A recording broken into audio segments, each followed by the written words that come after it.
I've walked these grounds every night for 3 years.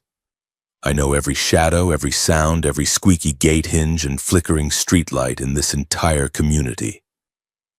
So when Dr. Henderson's black Escalade pulled through the main gate at midnight on October 24th with the trunk riding low like he was fleeing a natural disaster, I knew something was wrong. My name is Marcus Webb. I'm 34 years old and I'm a night security guard at Riverside Heights, a luxury gated community in suburban Virginia where the cheapest house runs you about $800,000.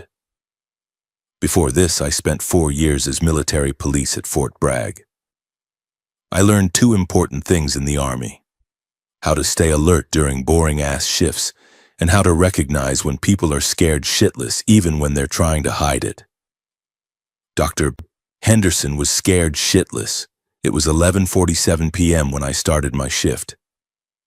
October nights in Virginia have this crisp edge to them, not quite cold enough for a heavy jacket, but enough to make you appreciate hot coffee.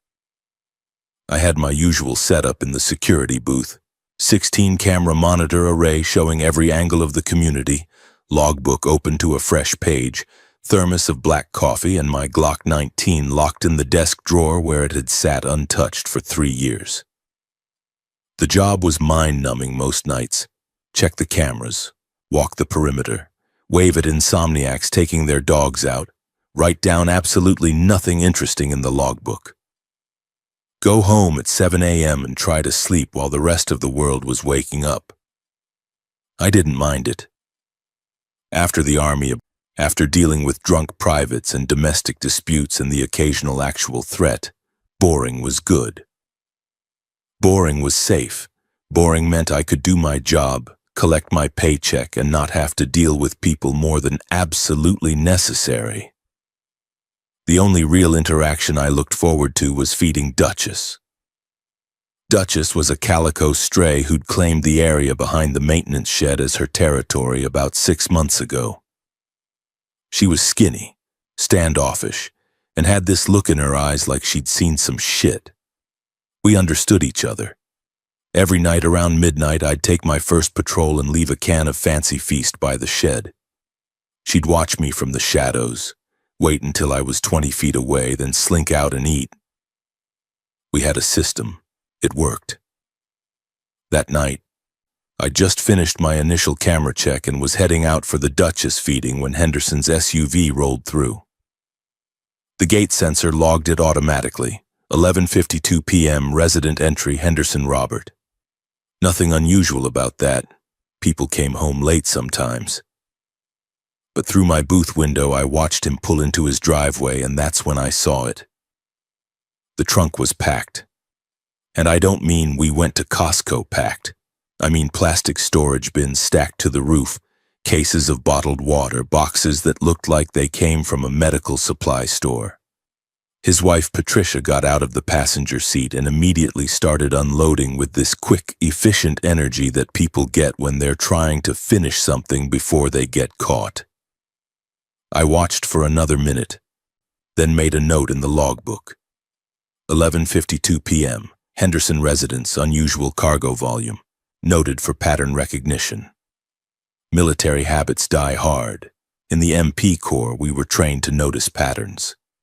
1 weird thing is just weird. 2 weird things is a coincidence.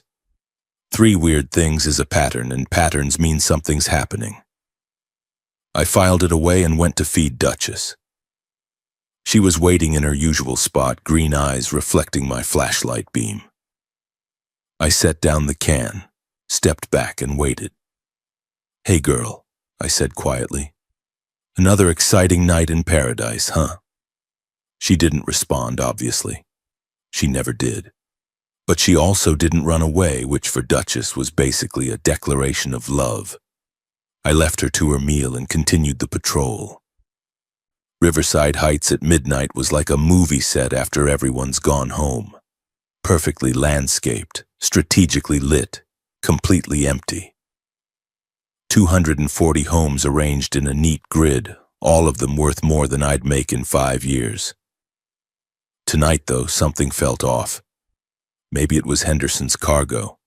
Maybe it was the fact that when I swung by on my 1 a.m. patrol, they were still unloading. Maybe it was the way the wind sounded different, like the air itself was holding its breath. Or maybe I was just paranoid. Wouldn't be the first time. I finished the patrol at 1:30 a.m., logged it, and settled back into the booth to watch my monitors. 16 different camera angles, all showing absolutely nothing happening, except every 20 minutes I found myself clicking back to camera 4, the one with a partial view of Henderson's backyard. I watched them make trip after trip from the garage into their house, hauling supplies like they were prepping for the apocalypse. Just rich people being weird, I muttered to myself. Probably some Y2K-style doomsday prep bullshit they read about on some conspiracy forum. But Dr. Robert Henderson wasn't some random rich guy. He was a CDC epidemiologist. He worked at some government disease research facility. I'd chatted with him exactly twice in 3 years, once when he locked himself out, once when his kid's basketball went over the fence. Both times he struck me as the kind of guy who dealt in facts, not conspiracy theories. So why was he acting like the world was about to end? The rest of my shift passed slowly. At 7 a.m., Kyle Brennan showed up for the day shift. Kyle was 28, enthusiastic about absolutely everything, and had the kind of personality that made me want to hide in a closet. "Yo, Marcus, how was the night, man? Anything crazy happen?" "Quiet," I said, gathering my stuff. "Same as always." "Nice, nice. Hey, you catch the game last night? Capitals fucking crushed it, dude." "Didn't watch." I headed for the door. "Aw, man, you missed out. Anyway, have a good sleep, bro." I left without responding. Kyle was a good kid, but we were not friends. We were not bros. We were co-workers who happened to occupy the same booth at different times. I drove home to my apartment, ate leftover Chinese food, and tried to sleep, but I kept thinking about Henderson's SUV packed full of supplies, pulling into his driveway at midnight like he was running from something. I didn't sleep well. The next night, October 25th, more residents were acting strange. I logged in at 11:45 p.m. and immediately checked the cameras. Camera 9 showed the Johnsons' house, and their driveway was empty. Both cars gone, along with the decorative planters that had been there yesterday. The house looked abandoned. Camera 12 showed the Millers boarding up their windows. Boarding up their windows. These were $800,000 homes in a gated community with 24/7 security, and the Millers were boarding up their windows like they were expecting a hurricane. In Virginia, in October. I grabbed my radio.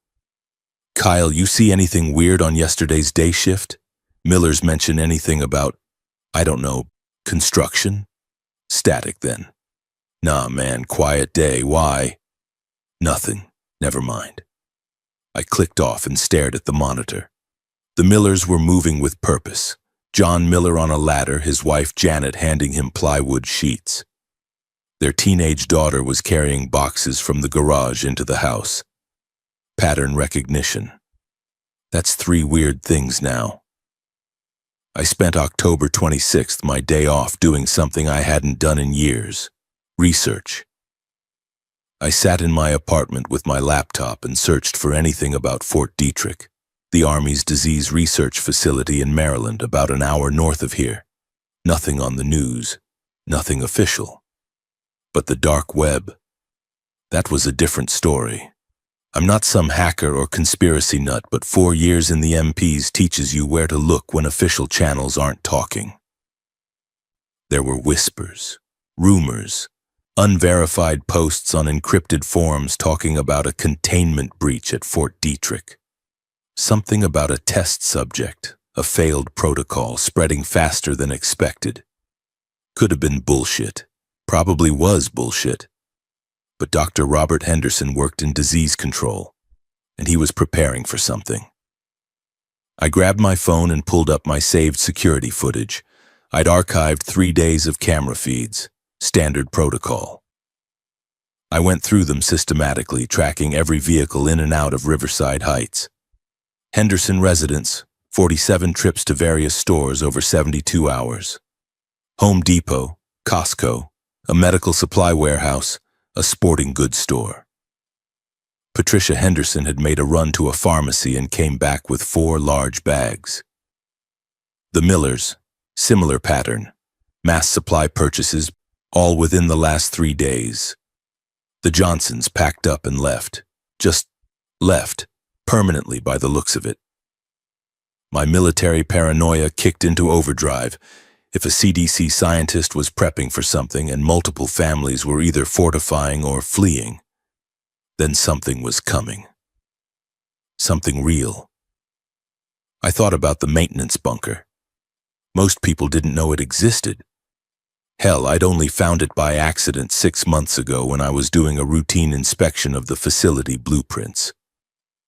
Riverside Heights was built in 1957, back when Cold War paranoia was at its peak. The original developer had installed a small fallout shelter beneath the maintenance shed, probably meant for the groundskeeper or something. When the community was renovated in 2010, the bunker was forgotten, sealed off, considered a historical quirk. But I had the master key, and I'd been down there. It was small, maybe 15 by 20 feet, but it was concrete, underground, and completely isolated. The entrance was hidden under a false floor panel in the maintenance shed. There was even an old ventilation system that still worked. If something really was coming, that bunker could be survival. I made a list: non-perishables, water, first aid, batteries, my Glock, and as much ammo as I could legally buy. A water filtration system, blankets, a battery-powered radio, books, anything that could last months in isolation. Then I cashed my entire paycheck, 2,400s, and hit 4 different stores across 2 counties. Walmart, REI, a Army surplus store, a small grocer in the next town over. I bought in small quantities at each place, nothing that would raise eyebrows. Just another guy doing some camping prep. By the evening of October 27th, I had everything staged in my apartment. The next step was moving it to the bunker without anyone noticing. That night at work, I started the transfer. 11:30 p.m. to 2 a.m., I made 7 trips from my car to the maintenance shed carrying duffel bags and boxes. The shed was in a camera blind spot. I'd known that for months. I unlocked the shed, pulled up the false floor panel, and descended the metal ladder into darkness. The bunker smelled like mold and concrete and decades of sealed air. I flipped on my flashlight and got to work, organizing supplies along the wall. Canned food, water jugs, medical kit, ammunition boxes, a portable camping stove with propane, sleeping bag. Everything I might need if the world went to shit. On my 4th trip, I heard a soft meow behind me. Duchess was sitting at the top of the ladder, looking down at me with those judgmental green eyes. "You can't be down here," I whispered. She meowed again and started descending the ladder. Cats are surprisingly good climbers. She made it down, sniffed around the bunker, then settled on the sleeping bag like she owned the place. I should have taken her back up, should have locked the shed and kept her out. But I didn't. "Fine," I muttered. "You can stay, but you're not eating my rations." I made one more trip to my car and grabbed the bag of cat food I'd bought, just in case. Set up a makeshift litter box in the corner using a plastic bin and some sand I'd found in the shed. By 3 a.m. the bunker was stocked. Duchess was asleep on my sleeping bag, and I was sitting on a folding chair, staring at my supplies, wondering if I'd lost my mind. Maybe Henderson was just a paranoid CDC guy. Maybe the Millers watched too much news. Maybe I was spending my life savings on canned beans and bottled water for absolutely no reason. My phone buzzed. News alert. CDC issues travel advisory for Maryland, Virginia region. Respiratory illness outbreak. I stared at the screen. Then I climbed out of the bunker, locked the shed, and went back to the guard booth. My hands were shaking as I poured coffee. On camera 4, the Henderson house was dark. Everyone asleep. On camera 12, the Millers had finished boarding their windows. On camera 9, the Johnson house sat empty. And somewhere north of here, something was spreading. I pulled out my logbook and wrote, October 27th, 11:47 p.m., prepared for potential emergency scenario. Maybe overreacting. Hope I am. But I didn't believe that last part. October 28th started like any other shift, except nothing felt normal. I arrived at 11:45 p.m. and the community was different. You know that feeling before a storm hits? That electric tension in the air where even the birds shut up? It was like that. Camera feeds showed porch lights on at twice as many houses as usual. People were awake, waiting. Kyle had left me a note in the logbook. Bunch of residents asking about extra security tonight. Told them everything's fine. You might get questions. K. Everything was not fine. I settled into the booth and turned on the news. Every channel was covering it now. Not just some local respiratory illness, but a full-scale outbreak. Hospitals in Maryland overwhelmed. CDC holding emergency press conferences, National Guard deployed to maintain order and assist with medical logistics. The official story was calm, measured, professional. The videos coming from people's phones told a different story. Hospitals packed with screaming patients. Ambulances lined up for blocks. One shaky video showed what looked like a patient attacking a nurse, and it took 3 orderlies to pull them off. The comments section was going insane. Half the people were calling it mass hysteria. The other half were saying to stock up and stay inside. I checked my cameras. At 6:47 a.m., almost time for Kyle to show up, the main gate traffic started. Camera 1 showed a line of vehicles, SUVs packed with belongings, sedans with roof carriers, even a moving truck. Residents were leaving. By 7 a.m., 12 families had driven out, just gone. Kyle showed up at 7:15 late, looking panicked. Dude, what the fuck is happening? He burst into the booth, wild-eyed. My girlfriend's freaking out. Her mom's blowing up her phone saying we need to leave the city. Calm down, I said. Calm down. Marcus, have you seen the news? They're saying it's in D.C. now. That's like 40 minutes away. They're saying it's a respiratory illness. Could be flu, could be... It's not the fucking flu. Kyle ran his hands through his hair. I saw a video, man. A video. This guy was attacking people at a hospital and they couldn't stop him and... Kyle. I stood up using my command voice from the army. You need to breathe. Panicking doesn't help. He stared at me, chest heaving. We should leave. Both of us. Just abandon the post and get out of the city. And go where? I don't know. Anywhere but here. I thought about the bunker, about my supplies, about the fact that whatever was coming, I was as ready as I could be. You do what you need to do, I said quietly. But I'm staying. You're insane. Kyle grabbed his phone and keys. I'm out, man. I'm not sticking around to see how this plays out. He left, didn't even clock in, just walked out of the booth and drove away. I never saw him again. The day shift became my problem. I stayed in the booth watching the cameras, watching the news, watching Riverside Heights slowly empty out. By noon, the gate traffic was a jam. 30 vehicles backed up, all trying to leave at once. I had to go out and manually override the gate system to keep it open. Residents barely looked at me as they drove past, their cars packed with everything they could carry. Some of them looked terrified, some looked determined. One guy, Richard Kowalski from Building D, just looked resigned. Take care, Marcus, he said through his window. You too, sir. His 10-year-old daughter was in the back seat clutching a stuffed elephant, staring at nothing. By 2 p.m., Riverside Heights was a ghost town. Out of 240 residences, maybe 40 still had people in them. I could see them on the cameras, lights on, movement behind windows, but no one coming outside. The Henderson house was one of them.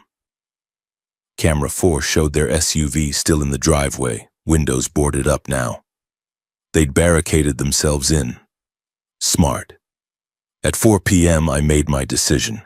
I locked the guard booth, took my gear, my Glock, my radio, my logbook, the facility master keys. Walked across the empty community to the maintenance shed. The sun was setting. Golden light stretched across perfectly manicured lawns that no one was around to enjoy anymore. It was beautiful and eerie and wrong. I unlocked the shed, descended into the bunker, and sealed the hatch above me. Duchess was already down there, curled up on the sleeping bag. "Looks like it's you and me, girl," I said. She blinked slowly, the cat version of obviously. I set up my monitoring station, laptop connected to a battery bank, hooked into the community's security camera network via a Wi-Fi repeater I'd installed. 4 cameras had battery backup. Camera 1, main gate. Camera 4, Henderson House. Camera 7, Central Courtyard. And Camera 12, Miller House. The rest would die when the power grid failed. I turned on my battery-powered radio and scanned through frequencies. News stations were still broadcasting, but the tone had changed. Less, "Stay calm," and more, "Stay inside, lock your doors, do not approach anyone displaying symptoms." Symptoms listed: high fever, erratic behavior, aggression, clouded eyes. I pulled out my phone and checked social media one last time before my signal died. Twitter was chaos. People posting videos, begging for help, sharing survival tips. One video showed a crowd of people, maybe 30, stumbling down a street in Baltimore, moving wrong, chasing someone. The video cut off with screaming. Another video, a hospital waiting room, a woman convulsing on the floor while medical staff tried to hold her down. Her eyes were clouded, completely white. I closed the app. Some things you can't unsee. By 6 p.m. I was settled in, supplies organized, Duchess fed, radio on low volume playing emergency broadcasts. By 7 p.m. the sun was down. By 8 p.m. I saw them on the cameras. Camera 7, Central Courtyard, showed movement. At first I thought it was a resident, maybe someone making a supply run. Then I zoomed in. Raymond Clark from Building C. 72 years old, retired accountant, always wore cardigans and said good evening whenever I passed by on patrol. Raymond was stumbling across the courtyard, clothes torn, blood on his face and hands. I watched him move. It wasn't right. He jerked and twitched like his body was controlled by someone who'd never used a body before. His pace was too fast, too aggressive. Camera 7 tracked him as he approached the main gate. A car was trying to get through. The Reyes family, I recognized their Honda. Raymond lunged. What happened next lasted maybe 30 seconds but felt like hours. Raymond grabbed the driver, Mr. Reyes, through the open window and bit into his neck. Just bit him. Like an animal. Blood sprayed across the windshield. Mrs. Reyes screamed from the passenger seat. Raymond pulled Mr. Reyes halfway out of the car, tearing at him with hands and teeth. The car rolled forward, hitting the gate. Raymond fell, got back up, attacked again. Mr. Reyes stopped moving. Mrs. Reyes scrambled out of the passenger side, running. Raymond didn't follow her. He was too focused on Mr. Reyes, but Mr. Reyes wasn't dead. I watched, frozen, horrified, as Mr. Reyes's body started convulsing. 30 seconds, maybe 40. Then he sat up. His eyes were clouded, white. He stood and started walking, not toward anything in particular, just walking, searching. Mrs. Reyes had made it maybe 50 feet before another figure appeared on camera. Someone I didn't recognize, already infected, and tackled her. She went down screaming. I watched her get bitten, watched her fight, watched her lose. 4 minutes later, she stood up, clouded eyes, jerking movements. Now there were 3 of them. I leaned back from the laptop screen, heart hammering, and threw up into my trash can. Duchess watched me with mild concern. "It's real," I whispered. "Holy shit, it's real." I grabbed my radio and scanned frequencies: emergency broadcasts, military chatter, civilian distress calls. Everyone was reporting the same thing. The infected were attacking people, spreading it through bites, turning victims within minutes. Minutes, not hours, not days. Minutes. I thought about Dr. Henderson's warning overheard a week ago. Containment failed, 72 hours maximum before it reaches metropolitan areas. He'd understated it. This wasn't spreading to metropolitan areas. This was the metropolitan area. I forced myself to keep watching the cameras. Over the next 2 hours, I counted 6 more infected wandering through Riverside Heights. Some came from outside the community. Some were residents who'd been bitten and turned. By 10 p.m., I could see survivors barricaded in buildings. Building B had lights on in at least 4 units. The Henderson house was sealed tight.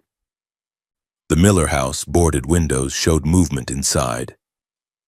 By 11:47 p.m., exactly 12 hours since I'd started my shift, the community had 30 infected visible on my 4 cameras. The world had ended in less than a day. I pulled out a blank notebook and started writing. Audio log, I guess.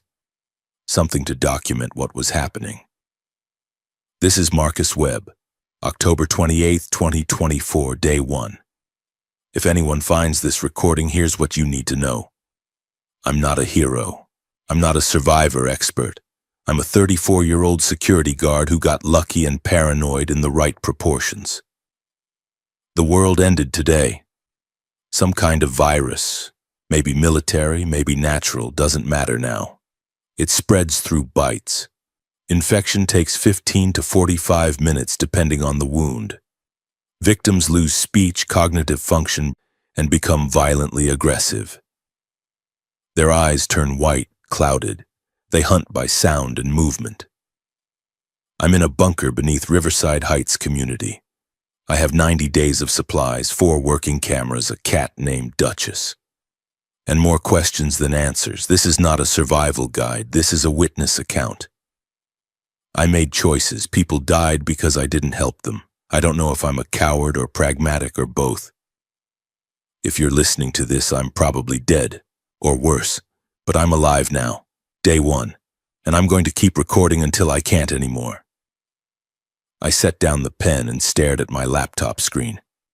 Camera 4 showed the Henderson house, dark and barricaded. Camera 7 showed infected wandering the courtyard. Camera 1 showed the gate smashed and open, bodies scattered nearby. Camera 12 showed the Miller house, lights on, a shadow moving past the window. Somewhere above me, maybe 20 feet up, an infected was moaning. The sound filtered through the concrete, distant, inhuman, wrong.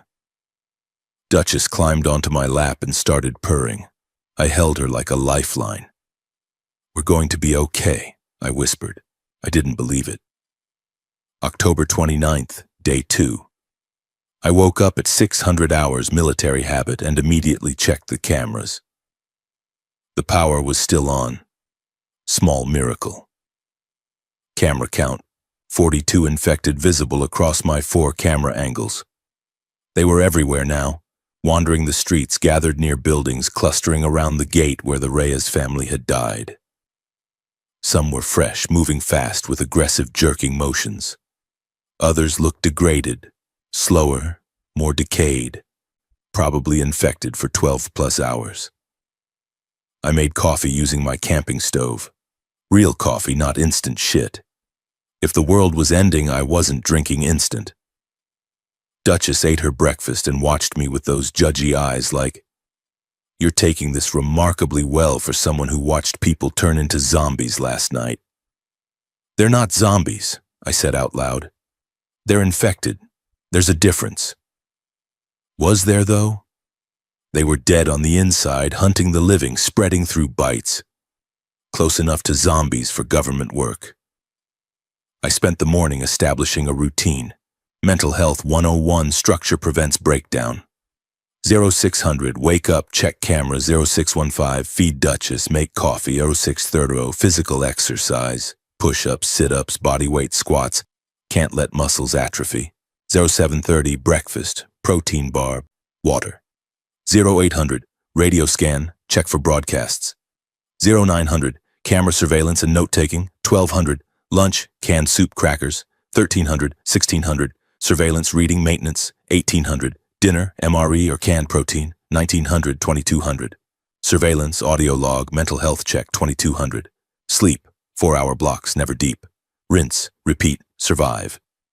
The internet still worked, barely. Bandwidth was shit, pages loaded slow, but it was there. I pulled up news sites. CNN, nationwide quarantine declared, avoid all public spaces. Fox News, military establishes safe zones, FEMA camps at capacity. Local news, Virginia governor declares state of emergency, National Guard deployed. The comments sections were worse than the articles, people begging for information about missing family members, others claiming government conspiracy. Some posting addresses of safe houses or evacuation routes, definitely scams or death traps. One Reddit thread caught my eye. Infection timeline, crowdsourced data. I clicked through. Someone was compiling reports from all over the country, tracking the progression. Bite to symptoms, 15-45 minutes average. Symptoms to full turn, 2-5 minutes. Infected behavior. Attracted to sound and movement. No problem-solving skills, no pack tactics, just coincidental grouping. Threat level. Individual infected manageable with preparation. Groups of 5+ overwhelming. Kill method. Brain destruction only. Body shots don't stop them. I copied the info into my notebook. Knowledge was survival. At 1,000 hours, the radio crackled to life. All military personnel report to designated rally points. FEMA evacuation camps at locations Bravo 7 and Delta 12 now at 150% capacity. Civilian evacuation efforts suspended until further. Static. CDC confirms infection is 100% fatal. No cure, no vaccine, no immunity. Repeat, no immunity has been observed. More static than a different voice. Reports of infected breaching the perimeter at Fort McHenry, requesting immediate air support, multiple casualties. Oh God, they're in the building. Screaming, gunfire, then nothing. I turned the radio down and sat in the silence of the bunker. No immunity, no cure, no help coming. This was it, permanent apocalypse. I thought about the survivors on my cameras. The Hendersons barricaded in their basement, the Millers in their boarded house, the handful of people in Building B. How long could they last? What happened when their food ran out? What happened when mine did?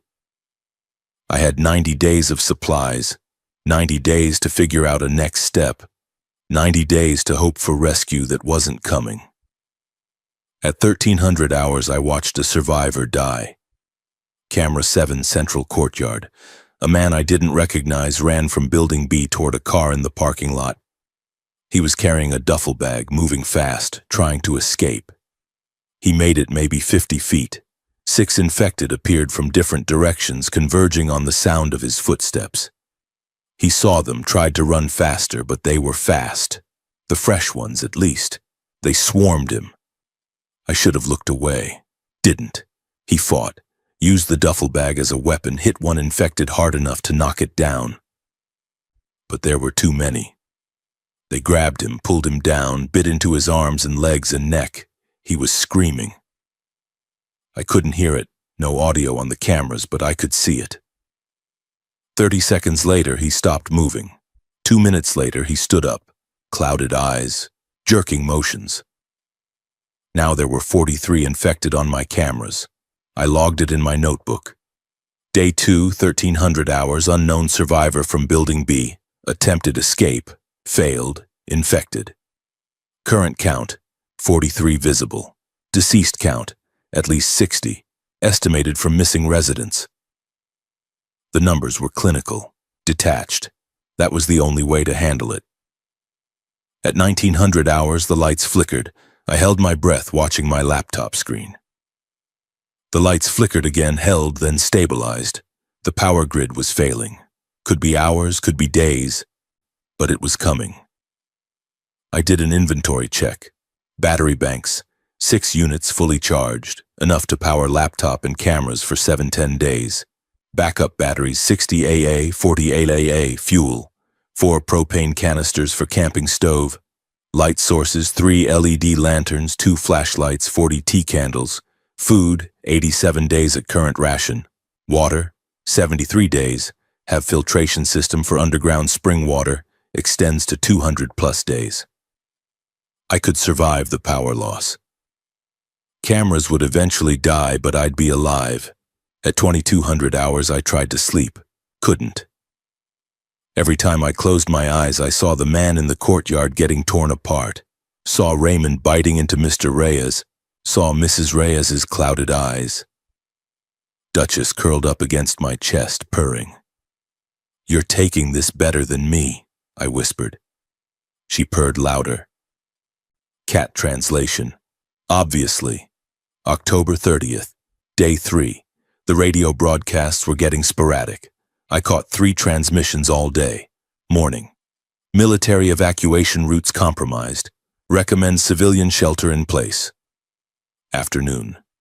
CDC confirms infection spreads through all bodily fluids, blood, saliva, any open wound contact. Evening. FEMA camps in Virginia have been overrun. Repeat, do not approach FEMA camps. So that was it. No rescue, no safe zones, just survival. I spent the day watching my cameras, taking notes on infected behavior. Observations. Day 3. Infected don't attack each other, can't tell friend from food somehow. Fresh infected, 0-24 hours, move fast, aggressive, dangerous. Degraded infected, 24+ hours, slower but persistent. Don't seem to tire. Sound attracts them more than sight. Tested by throwing a rock on camera 7. 6 infected converged on impact point. They cluster accidentally near stimulus points. Gate area has 15+ because that's where action happened. No problem solving. 1 infected walked into a fence repeatedly for 20 minutes before wandering away. They were dangerous but stupid. That was useful information. Building B was active. I counted movement in 4 separate units. They were alive, barricaded, conserving resources probably. The Henderson house showed occasional shadows. Still alive. The Miller house stayed lit 24/7. Either they had a generator or they were burning through battery power fast. At 1500 hours, I saw something that made my stomach drop. Building B, Unit 3. 2nd floor window. Someone was hanging a sheet outside, white bed sheet with spray-painted red letters. Help 4 people running out food. I stared at the screen. 4 people, probably a family, they were starving. I had food, I had supplies, I could help them, I could also die trying. I thought about it for maybe 10 minutes. Ran the scenarios. Scenario A, attempt rescue, exit bunker, high risk, cross 200 yards of open ground to building B, extremely high risk, navigate infected-filled building, suicidal risk, extract 4 people, impossible, return to bunker, can't, too many people, supplies won't stretch. Scenario B, create distraction, allow escape, throw flare or make noise to draw infected away, medium risk. Survivors attempt escape during distraction, their risk, not mine. Return to bunker, low risk. Success rate, maybe 20%. Scenario C, do nothing, stay in bunker, no risk. Watch them starve, certain. Live with guilt, variable. I chose scenario C. I'm not proud of it. I logged it in my notebook. Day 3, 1500 hours. Survivors in Building B Unit 3 requesting help. I have the resources to attempt rescue. I am choosing not to. Survival justification. Risk too high, resources too limited, responsibility to self-preservation. Moral justification. None. I am a coward. Writing it down didn't make me feel better. At 2,000 hours, Building B caught fire. I don't know how it started. Maybe someone knocked over a candle. Maybe they were trying to cook. Doesn't matter. Camera 7 showed smoke pouring from Unit 6. Then flames. Then the fire spread to Unit 5, Unit 4, the whole building going up like kindling. People ran out. I counted 7 survivors fleeing from different entrances. They scattered into the parking lot, into the darkness, anywhere away from the flames. The infected converged. Sound, movement, firelight, everything the infected were attracted to all at once. I watched 3 people get tackled within seconds. The others kept running, out of camera range, into the night. I hope they made it. I didn't see what happened to them. The fire burned all night. Building B was gone by morning. October 31st, Day 4, Halloween. The irony wasn't lost on me. Power failed at 23:47 hours. One moment the lights were on, the next, darkness. My laptop screen was the only illumination. 3 of my 4 cameras went dark immediately. Only camera 4, Henderson House, had a battery backup and it showed 11% charge remaining. I sat in the bunker with Duchess watching my last camera feed in the glow of my laptop screen. The internet was gone. No more news updates, no more social media chaos, no more information from the outside world. The radio was just static now. I scanned frequencies for an hour and found nothing but dead air and occasionally a loop recording. This is an emergency broadcast. Seek shelter, avoid infection, government assistance no longer. Then it would cut out and loop again. At some point, even that stopped. I was alone. Well, not alone. Duchess was here. "Just you and me now, girl," I said. She meowed, which I chose to interpret as "I know." "We've got this." Camera 4 showed the Henderson house in infrared night vision mode. Battery backup included thermal. I could see heat signatures inside. 3 people huddled together in what looked like the basement. Dr. Henderson, Patricia, and Tyler. Still alive. I wondered if they knew they were the only family left in Riverside Heights. Everyone else was either dead, infected, or fled. At midnight, I raised a cup of instant coffee and a mock toast. "Happy Halloween, Marcus. You survived 4 days of the apocalypse. Congrats." Duchess ignored me. She was busy grooming herself. I made an audio log entry. Day 4, October 31st, Halloween. Power grid failed. Communication infrastructure collapsed. I'm operating on battery power now, 7 to 10 days maximum for cameras and laptop. After that, I'll be blind. Building B burned down last night. At least 7 survivors escaped. I didn't help them. I watched them run into infected swarms and did nothing. I'm keeping count of my failures. I don't know why. Maybe guilt? Maybe so whoever finds this knows I wasn't a hero. The Hendersons are still alive. 3 heat signatures on my last camera feed. I could contact them via radio. I have their frequency from old community records. But if I break radio silence, I risk attracting infected or other survivors who might be desperate. I'm choosing silence. Again. Supplies at 83 days. Duchess is healthy. I am managing. Day 4 complete. Signing off. I closed the notebook and turned off my laptop to save battery. The bunker was silent except for Duchess's purring and the very faint sound of infected moaning somewhere above ground. I thought about the world I'd left behind. Bars and restaurants and traffic jams and people complaining about their commutes. All of it gone, replaced by this. Darkness, isolation, survival. I wondered if anyone out there was organizing, building communities, fighting back, or if we were all just hiding in holes waiting to starve. I fell asleep thinking about it. When I woke up 6 hours later, it was still dark. It would stay dark for a very long time. November 3rd, day 8. The radio finally died. Not the equipment, the broadcasts. I'd been scanning frequencies for an hour when I realized I hadn't heard a single human voice. No emergency broadcasts, no military chatter, no desperate civilians calling for help. Just static. The world had gone quiet. Camera 4 was down to 3% battery.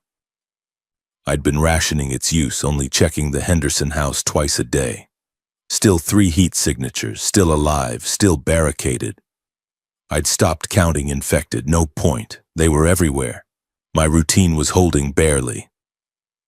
Wake up, check cameras when battery allowed, feed Duchess, exercise, eat, read, sleep. 4-hour blocks. Never deep sleep, always half awake, listening for sounds of the bunker being discovered. The shed above me got traffic. I could hear infected bumping into it, moaning, wandering past. Sometimes they'd scratch at the door. Sometimes they'd stay for hours, just standing there. I'd learned to recognize the sound of fresh versus degraded infected. Fresh ones moved with aggressive purpose, footsteps quick and jerky. Degraded ones shuffled slow, dragging feet, moaning constantly. The fresh ones were terrifying. The degraded ones were just sad. November 5th, day 10. Camera 4 died. I watched the battery percentage tick down, 2%, 1%, then black. My last view of the outside world was the Henderson house, thermal signatures still showing 3 people in the basement. Then nothing. I sat in the dark for a while, just processing. No cameras meant no information. I was completely blind now. Duchess sensed my mood and climbed onto my lap. "We're okay," I told her. "We don't need cameras, we just need to stay quiet and wait." Wait for what? I didn't know. Food inventory, 76 days remaining. Water, infinite technically. The underground spring was still flowing, my filtration system worked. Sanity, declining. I'd started talking to Duchess more. Full conversations. She'd meow occasionally, and I'd interpret it as responses. "Do you think anyone's left out there?" Meow. "Yeah, I think so too. Probably scattered. Rural areas maybe. People with bunkers like ours." Meow. Right. Focus on what we can control." This was fine. Totally normal behavior. November 7th, day 12. I found the whiskey.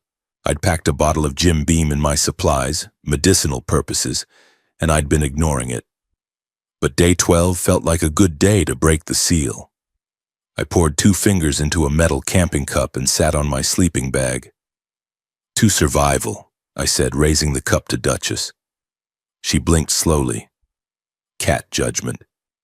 I drank it anyway. The whiskey burned going down, warm and familiar. It reminded me of my army days, late nights at shitty base bars, trading deployment stories, pretending the job wasn't slowly grinding us down. I poured another cup. "You know what the worst part is?" I said to Duchess. "I prepared for this. I saw it coming, and I still didn't help anyone." Meow. "Don't meow me. I watched the Johnsons leave, watched the Millers board up their house, watched Kyle panic, and I didn't warn any of them. Just let them figure it out on their own." Meow. "And the Reyes family, and that guy from Building B, and the 4 people with the help sign." I drank the second cup faster. I could have helped. I had supplies, information, time, but I chose this. I gestured around the bunker. I chose isolation. Duchess walked over and head-butted my hand. "You're right," I said. "Can't change the past. Forward is the only direction." I put the whiskey away. 2 cups was enough. November 10th, day 15, the last radio broadcast. I'd been scanning frequencies out of habit when I caught it, faint, breaking up, but definitely human. This is Master Sergeant Collins, 82nd Airborne. Extraction points compromised. Fort Bragg overrun. Military operations ceasing effective immediately. All personnel are released from duty. God help us all. Static. If anyone's listening, survive. That's the only order left. Survive. More static than nothing. I tried to respond, keyed the radio mic and spoke for the first time in days. This is Marcus Webb, former MP, currently sheltered in Virginia. If anyone's receiving, please respond. Silence. Please. Anyone. Nothing. I set the radio down and sat in the dark. The military was gone. The government was gone. Infrastructure was gone. We were officially alone. I made an audio log entry. Day 15, November 10th. Last radio contact received. Military confirms all operations ceased. No rescue coming. No organization remaining. We are officially post-civilization. I haven't seen sunlight in 2 weeks. Haven't heard another human voice except through radio static. I talk to my cat now. She's a good listener. Supplies at 71 days. Mental health deteriorating. Started doing push-ups until muscle failure just to feel something physical. Pain is good. Pain is real. The Hendersons were alive last time I had camera access. I don't know if they still are. I don't know if anyone is. I'm starting to understand why solitary confinement is considered torture. Day 15 complete. Signing off. I closed the notebook and looked at Duchess. Tomorrow's going to be better, I said. She didn't respond. Smart cat. November 13th, day 18. I woke up screaming. Nightmare. I was being torn apart by infected. Could feel their teeth, their hands, could hear myself screaming. And then I jolted awake in the darkness of the bunker, heart hammering, covered in sweat. Duchess was sitting on my chest, staring at me. Sorry, I gasped. Bad dream. She meowed and started purring. Loud, aggressive purring. The kind that vibrates your whole body. I focused on that sound. Let it anchor me back to reality. Thanks, girl. She settled down on my chest and I laid there, staring up at the concrete ceiling in the darkness, trying to calm my breathing. The nightmares were getting worse. Always the same theme, being infected, turning, losing myself. Last night it was being torn apart. The night before I was the one doing the tearing. I checked my watch. 0400 hours, 2 hours until my scheduled wake-up. I didn't go back to sleep. Instead, I turned on my LED lantern, rationing battery life, and did an inventory check. Not because I needed to, I'd done one yesterday, but because counting supplies was soothing, concrete, controllable. Food, 68 days, 3 cans of soup consumed, 2 protein bars. Water, still infinite, spring flow steady. Propane, 3.5 canisters remaining. Battery power, critical, 1 laptop charge left, LED lanterns at 60%. Ammunition, 47 rounds, haven't fired a single shot. Cat food, 52 days. Duchess has special dietary needs, sensitive stomach. My sanity, questionable. I made a note to be more conservative with lighting. The LED lanterns were my only source beyond candles, and once they died, I'd be in complete darkness except for brief laptop use. At Oro 600, I started my exercise routine. Push-ups until failure, 47, down from 52 last week, losing strength. Sit-ups, 100 bodyweight squats, 150 burpees, 20 fuck burpees. My body was deteriorating despite the exercise. Not enough calories, not enough space to really move. I was going to come out of this bunker, if I ever did, a shadow of my former self. At Oro 700, I made breakfast, 1 protein bar, water. Duchess got her half can of special food. We ate in silence. I'm losing it, I told her. You know that, right? Meow. Yeah, I know you know. The bunker felt smaller every day. 15 by 20 feet of concrete that had seemed spacious at first now felt like a coffin.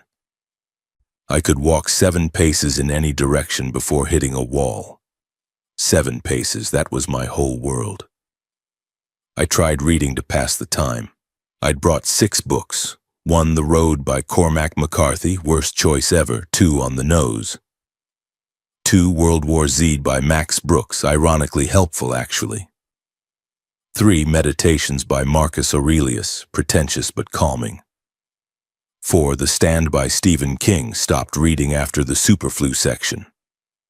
5, Into the Wild by John Krakauer, made me miss the outdoors. 6, A Field Guide to Edible Plants, optimistic preparation for eventual exit. I was on my 3rd read-through of Meditations. Marcus Aurelius had some shit figured out. You have power over your mind, not outside events. Realize this and you will find strength.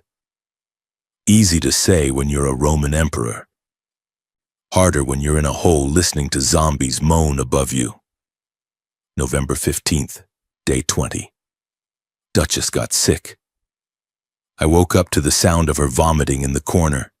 She'd thrown up her food and was breathing rapidly, eyes half closed. No, no, no. I scrambled over, turned on my lantern. Hey girl, what's wrong? She meowed weakly. I checked her over, nose slightly warm, breathing shallow, lethargic. Respiratory infection, maybe. The bunker was cold. I'd been conserving propane, and damp air plus stress could definitely make a cat sick. My medical kit had basic antibiotics. I had no idea if human antibiotics worked on cats. I had no internet to check. I had no vet. I had to figure this out myself. I crushed a quarter of an amoxicillin pill, mixed it with a tiny amount of wet food and coaxed her into eating it. Come on, Duchess, you gotta eat, please. She ate a little, not much. I wrapped her in my spare blanket and held her close to my body heat. You're going to be fine, I told her. You're tough. You survived on the streets before I found you. This is nothing. She purred weakly. I didn't sleep that night, just sat there holding her, monitoring her breathing, adjusting the blanket. If she died, if Duchess died, I couldn't finish the thought. She was my anchor, my only connection to something living that wasn't trying to kill me. If she died, I'd be completely alone, and I knew, with absolute certainty, that I wouldn't survive that. November 16th, day 21. Duchess was worse. She wouldn't eat, wouldn't drink, just laid there breathing shallow, eyes closed. I crushed another antibiotic, mixed it with water, used a makeshift syringe, clean plastic bag with a tiny hole to get liquid into her mouth. Swallow, I begged. Please swallow. She did, barely. I stayed up another night, 48 hours without sleep now. I was hallucinating at the edges, seeing movement in shadows, hearing voices that weren't there. But I kept watching her breathe, in, out, in, out. As long as she was breathing, there was hope. November 17th, day 22. She opened her eyes. I was half asleep, still holding her when I felt her move. Her eyes opened, clear, focused, and she meowed. Hey, I said, voice cracking. Hey girl, you're awake. She tried to stand, wobbled, settled back down. I offered her water. She drank a little. I offered food. She sniffed it, ate a few bites. That's it, I said. Good girl, good girl. I started crying, just broke down. Tears running down my face, shoulders shaking, holding a sick cat in a bunker while the world was dead outside, and I didn't care. She was alive, that was enough. By evening, she was moving around more, still weak but improving. I made an audio log. Day 22. Duchess got sick. Respiratory infection, probably. I thought I was going to lose her. I thought I was going to be alone. I've been in this bunker for 3 weeks. I haven't seen another human being. Haven't heard another voice except my own. And I realized she's the only thing keeping me human. Without her, I'm just a guy in a hole, hoarding supplies, waiting to die. With her, I'm still Marcus, still someone who cares about something. She's getting better. I think she'll make it. I don't know if I would have if she hadn't. Day 22 complete. Signing off. I fed her another small meal and settled down to sleep for the first time in 3 days. Duchess curled up against my chest, purring. "We're going to make it," I whispered. "Both of us." She purred louder. I believed it. November 25th, day 30. The temperature dropped. I woke up shivering, breath visible in the air. The bunker had been cool before, but this was different. This was cold, deep, bone-seeping cold that made me want to stay in my sleeping bag forever. I checked my thermometer. 43 degrees. Late November in Virginia. Above ground, it was probably in the 30s at night. Down here, insulated by concrete but with no heating system, the bunker was barely warmer than outside. I had a portable propane heater. I'd been saving it, conserving fuel. Couldn't conserve anymore. I fired it up, set it to low, and huddled next to it with Duchess. She'd recovered from her infection but was still fragile. The cold wasn't helping. "We're going to be okay," I told her. "This is fine. We have heat." I did the math in my head. 3 propane canisters remaining, 1 in use. At low setting, maybe 8 to 10 hours of heat per canister. If I ran the heater 4 hours per day, 2 in morning, 2 before sleep, I could stretch 3 canisters for maybe 6-7 days. 1 week of heat. Then we'd be back to freezing. I made a note to ration even more carefully. December 1st, day 36. First snow. I couldn't see it obviously, but I could hear it. The way sound changed above ground, muffled, quieter, like the world was wrapped in cotton. And I could hear the infected moving slower.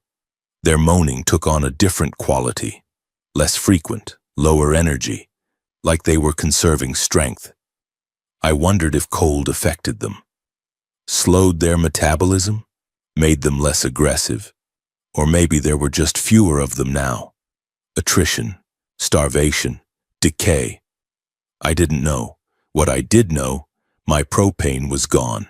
Last canister ran out this morning. I'd stretched it as far as possible, but math is math.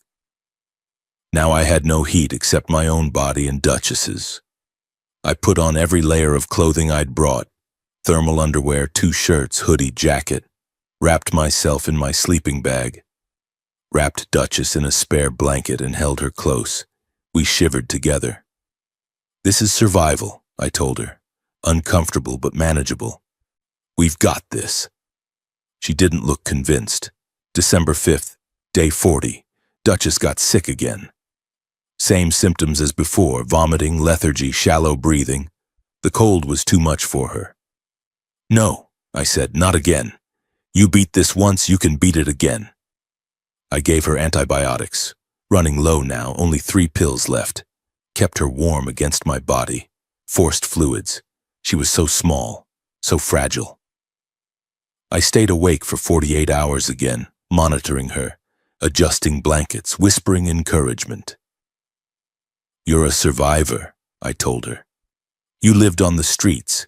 You made it through the apocalypse. You're not giving up now." On the 3rd day, she ate a little. On the 4th day, she drank on her own. On the 5th day, she was purring again. I cried again. Seemed to be a pattern with her. December 10th. Day 45. The cold was constant now. My estimate bunker temperature around 38-40 degrees. Just above freezing, but not by much. I wore every piece of clothing I had. Slept in my sleeping bag fully dressed. Kept Duchess inside my jacket most of the day for shared warmth. Food was becoming an issue too. Not quantity, I still had plenty, but eating it. Canned soup was nearly frozen. Protein bars were hard as rocks. I had to warm everything against my body before eating. My exercise routine had collapsed. Too cold, too tired, too weak. I managed push-ups sometimes, sit-ups when I could motivate myself, but mostly I just conserved energy. Survival mode, true survival mode, not prepared and waiting survival, barely hanging on survival. I made an audio log. Day 45, December 10th, 6.5 weeks in the bunker. The cold is brutal. No heat, limited warm clothing, no way to generate body temperature except huddling with my cat. Duchess has been sick twice. She's recovering again, but she's weakening. I'm weakening. We're both just fading. Food at 42 days remaining. Water still infinite. Propane gone. Battery power critical. Using laptop once per week for audio logs only. I don't know how much longer we can do this. The bunker was supposed to be safety. It's becoming a tomb. I need to make a decision soon. Stay and freeze or risk leaving. Day 45 complete. Signing off. I closed the laptop and held Duchess close. Outside, somewhere above me, infected were moaning. Slower now, quieter, but still there. Always there. December 15th, day 50. I found ice in my water jug, not frozen solid, but ice crystals forming on the surface. The bunker was below freezing now. I was going to die down here, not from infected, not from starvation, from hypothermia. I made a decision. I was going to risk a surface mission, just once. Quick in and out, grab supplies from the nearest house, blankets, warmer clothes, maybe propane if I got lucky. It was suicide, I knew that. But staying here was also suicide, just slower. I spent 2 days preparing. Cleaned my Glock, loaded it, planned my route, exit bunker, sprint to Miller House, closest, boarded up, might have supplies, grab what I could, return. Estimated time above ground, 15 minutes maximum. Estimated chance of survival, 40%, better than 0%. December 17th, day 52. I made the run. 300 hours, dead of night. Coldest part of the day, which meant infected should be slowest. I left Duchess in the bunker with extra food and water. I'll be back, I promised. 15 minutes. She meowed, worried, I think. I climbed the ladder, unsealed the hatch, and emerged into the maintenance shed for the first time in 52 days. The cold hit me like a punch. My breath formed clouds. My eyes watered. I cracked the shed door and looked outside. Snow everywhere, 6 inches at least. The world was white and silent and dead, and there were infected. I counted 7 visible from my position, shambling slow through the snow, moaning softly, moving without purpose. I pulled out my flare gun. I'd brought 3 flares intended for emergency signals. Now they were distraction tools. I aimed northeast away from my target house and fired. The flare arced through the air and landed in the courtyard, burning bright red. Every infected in the area turned and started moving toward it. I didn't wait. I ran, 50 yards across open ground to the Miller house. Snow slowing me down, boots crunching loud, heart hammering. I made it to their back door. Boarded up, but I had tools, crowbar from my supplies. I pried the board loose, smashed the window, climbed inside. The house was dark, silent. I turned on my flashlight and stopped. There were bodies. The Miller family, all 4 of them, dead in the living room, not infected dead, suicide dead, pills scattered on the floor. A note on the table. We chose this. Better than turning, better than starving, forgive us. I stood there for maybe 3 seconds processing. Then I got to work. I grabbed everything useful, 3 heavy blankets from upstairs, a winter coat, a propane canister from their grill, matches, a first aid kit, canned food from their pantry. I was loading my backpack when I heard moaning outside. The flare had burned out. Infected were wandering back. I moved to the window and looked out. 12 infected, between me and the maintenance shed. Shit. I couldn't go back the way I came. I'd have to circle around, use Building A as cover, sprint the final stretch. I climbed out the window, staying low, moving quiet. Made it 20 feet before one of them saw me. Clouded eyes locked onto mine. It opened its mouth. No scream, just a low moan, and started moving. Fast. This was a fresh one. I ran. Infected converged from 3 directions. I counted 5 chasing me, moving faster than I'd ever seen them move. I sprinted toward Building A, boots slipping on snow, backpack bouncing, breath coming in gasps. One infected cut me off from the left. I didn't think. Just drew my Glock and fired, headshot. It dropped. 2 more closing in from the right. I fired twice more. 1 dropped, 1 kept coming. I holstered the gun and used my crowbar, swung hard, connected with its skull. It went down. But now more were coming, drawn by gunshots. I ran for the maintenance shed, 30 yards, 20-10. An infected lunged from behind a snow-covered car. I dodged, barely felt its fingers brush my jacket. 5 yards. I reached the shed, yanked the door open, dove inside, slammed it shut. Something hit the door hard, then again, then constant pounding. I descended into the bunker, sealed the hatch, and collapsed. Duchess was waiting. She meowed. Relief, maybe. I was shaking. From adrenaline, from cold, from the realization that I'd almost died. But I had supplies. 3 blankets, propane, food, warm clothes. I'd survived. I laughed. Couldn't help it. Sitting in my bunker, covered in sweat and snow, laughing like a maniac. "We did it," I told Duchess. "We fucking did it." She purred and climbed into my lap. I wrapped us both in the new blankets and just sat there, warming up, coming down from the adrenaline high. Above me, infected were pounding on the shed door. But down here, we were safe. For now. December 20th, day 55. I'd started watching someone. Camera 4 had died weeks ago, but I still had a backup laptop with archived footage, old recordings from before the power failed. I'd been going through them, cataloging survivor movements from those early days, trying to understand patterns. That's when I noticed him. Building A, Unit 7. A lone survivor who moved differently than everyone else. He used parkour. I watched footage from day 5. He'd climbed onto his balcony, jumped to the adjacent building's roof, crossed to the parking structure, and descended via drainage pipe. All of it smooth, practiced, efficient.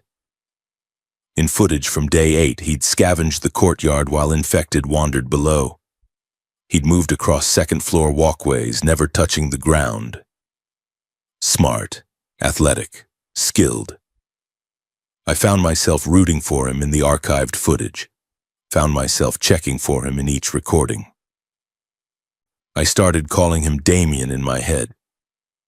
No idea what his real name was, but he looked like a Damien, mid-20s, fit, confident movements.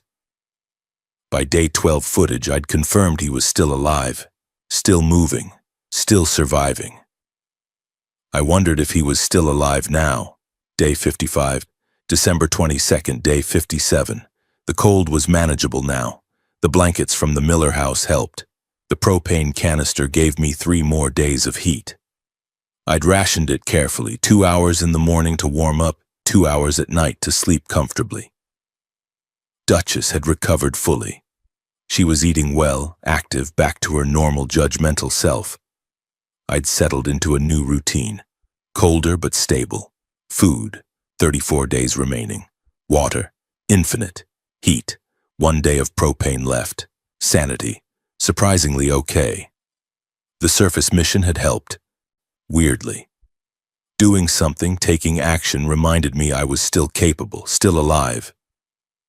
I made a decision. I'd do another supply run in 2 weeks. Target a different house, grab more propane and food, extend my survival window. I could do this. I could survive. December 28th, day 63. I was going through old camera footage again when I saw it. Day 47 archive, camera 7, central courtyard. Damien was there, still alive, still moving. I watched him scavenge through an abandoned car, find something useful, tuck it into his backpack.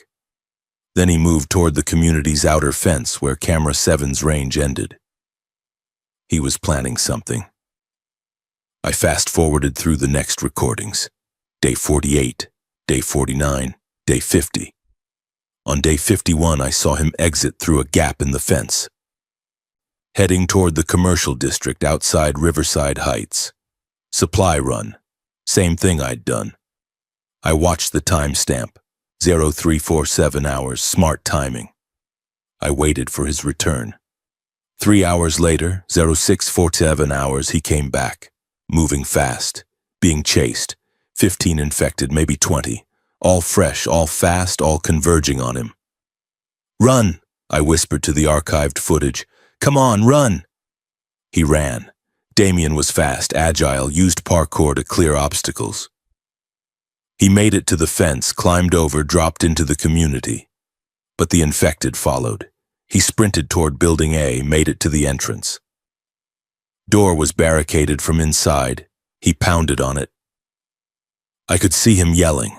No one opened the door. The infected closed in. Damien turned and fought. I watched him take down 3 infected with a crowbar. Watched him dodge, weave, strike with precision. But there were too many. One grabbed his arm, bit into his forearm. He screamed. I couldn't hear it, but I saw it. He killed that one, killed 2 more, then ran. Infected blood on his crowbar, his own blood running down his arm. He made it back to Building A, kicked in a ground floor window, disappeared inside. The timestamp read 0712 hours. I knew what came next. Bite to symptoms, 15:45 minutes. I fast-forwarded. 0730, 0745, 0759. At 0803 hours, I saw movement in Building A's second-floor window. Damien appeared, stumbling, jerking. His eyes were clouded. He'd turned. I watched him wander through the building, watched him attack someone inside. Elderly woman looked like Mrs. Patterson from Unit 4. She fell, started convulsing, turned. Now there were 2 infected in Building A. I stopped the playback and sat in the dark. Damien, the runner, the survivor I'd been rooting for, dead, infected, gone, and I could have helped. I had a radio. I could have transmitted on an open channel. Infected coming from the east, don't open the door. But I'd chosen silence, chosen not to risk revealing my position. And Mrs. Patterson had died because of it. I opened my notebook and wrote, Day 63, discovered archived footage of the runner, building a survivor. He was bitten during supply run on Day 51, turned, killed another survivor, Mrs. Patterson. I could have warned them. I had a radio. I could have transmitted. I chose silence. I chose my safety over theirs. Mrs. Patterson is dead because of me. Her blood is on my hands as much as the infected's. I am not a survivor. I am a coward who hoards supplies and lets people die. Day 63 complete, signing off. I closed the notebook. Duchess looked at me with those green eyes. I killed her, I said. Meow. Don't defend me, I don't deserve it. She climbed onto my lap anyway and started purring. I held her and cried. Again. January 5th, Day 71. Duchess stopped eating her food. Not sick this time. Picky. She'd sniff her bowl, look at me, meow indignantly and walk away. You have to eat, I told her. Meow. Translation. This food is garbage. It's the same food you've been eating for 2 months. Meow. Translation. Exactly. The problem was her sensitive stomach. She needed specialized cat food, specific brand, specific formula. I'd bought 60 days' worth before the outbreak. I'd been rationing carefully, but we were down to the last 5 cans. 5 days of food.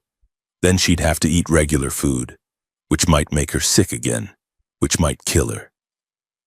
I sat on my sleeping bag and did the math. Option A, stay in bunker, feed her regular food when specialized runs out, hope she doesn't get sick. Survival probability, 60%, Moral cost, watching her potentially die. Option B, risk another surface mission specifically for cat food. Survival probability, 40%. Moral cost, dying for a cat. I stared at Duchess. She stared back. You're just a cat, I said. Meow. Translation, fuck you. I could die trying to get you food. Meow. Translation. And? This is insane. Meow. Translation. Your point. I thought about it for 3 days. January 8th, day 74. I made the decision I was going for cat food, not because it was smart, not because it was logical, but because Duchess was the only thing keeping me sane, and if she died, I'd have nothing left. So yeah, I was risking my life for a cat. Fuck pragmatism.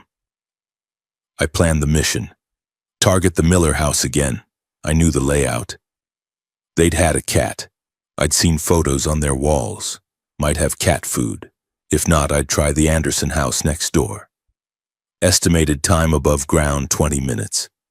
Estimated infected count, unknown, day 74, midwinter, snow on ground. Estimated survival probability, 50-50. I told Duchess the plan, she purred. If I die doing this, I want you to know you're a pain in the ass. Meow. Translation, love you too. January 9th, day 75. 0400 hours, I made my move.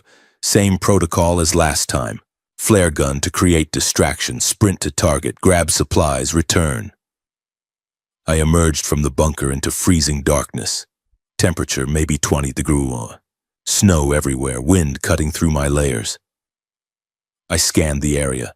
6 infected visible, all moving slow. Degraded ones. Easy to avoid. I fired the flare east. It landed in the parking lot, burning bright.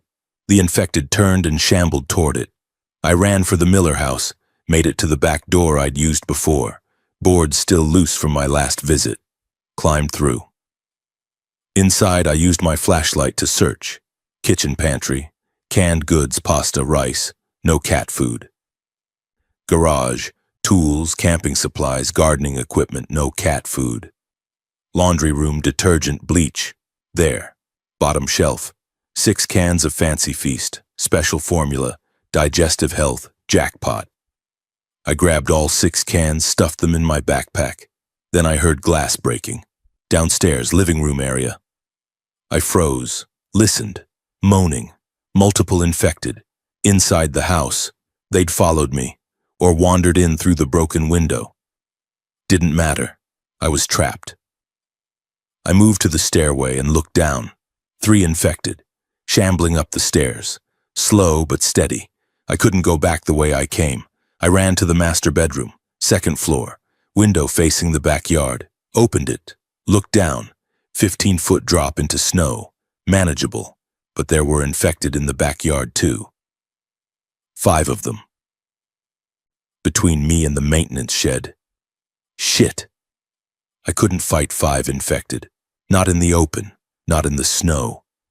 I needed a distraction. I grabbed a lamp from the bedroom and threw it through the front window. It crashed on the sidewalk.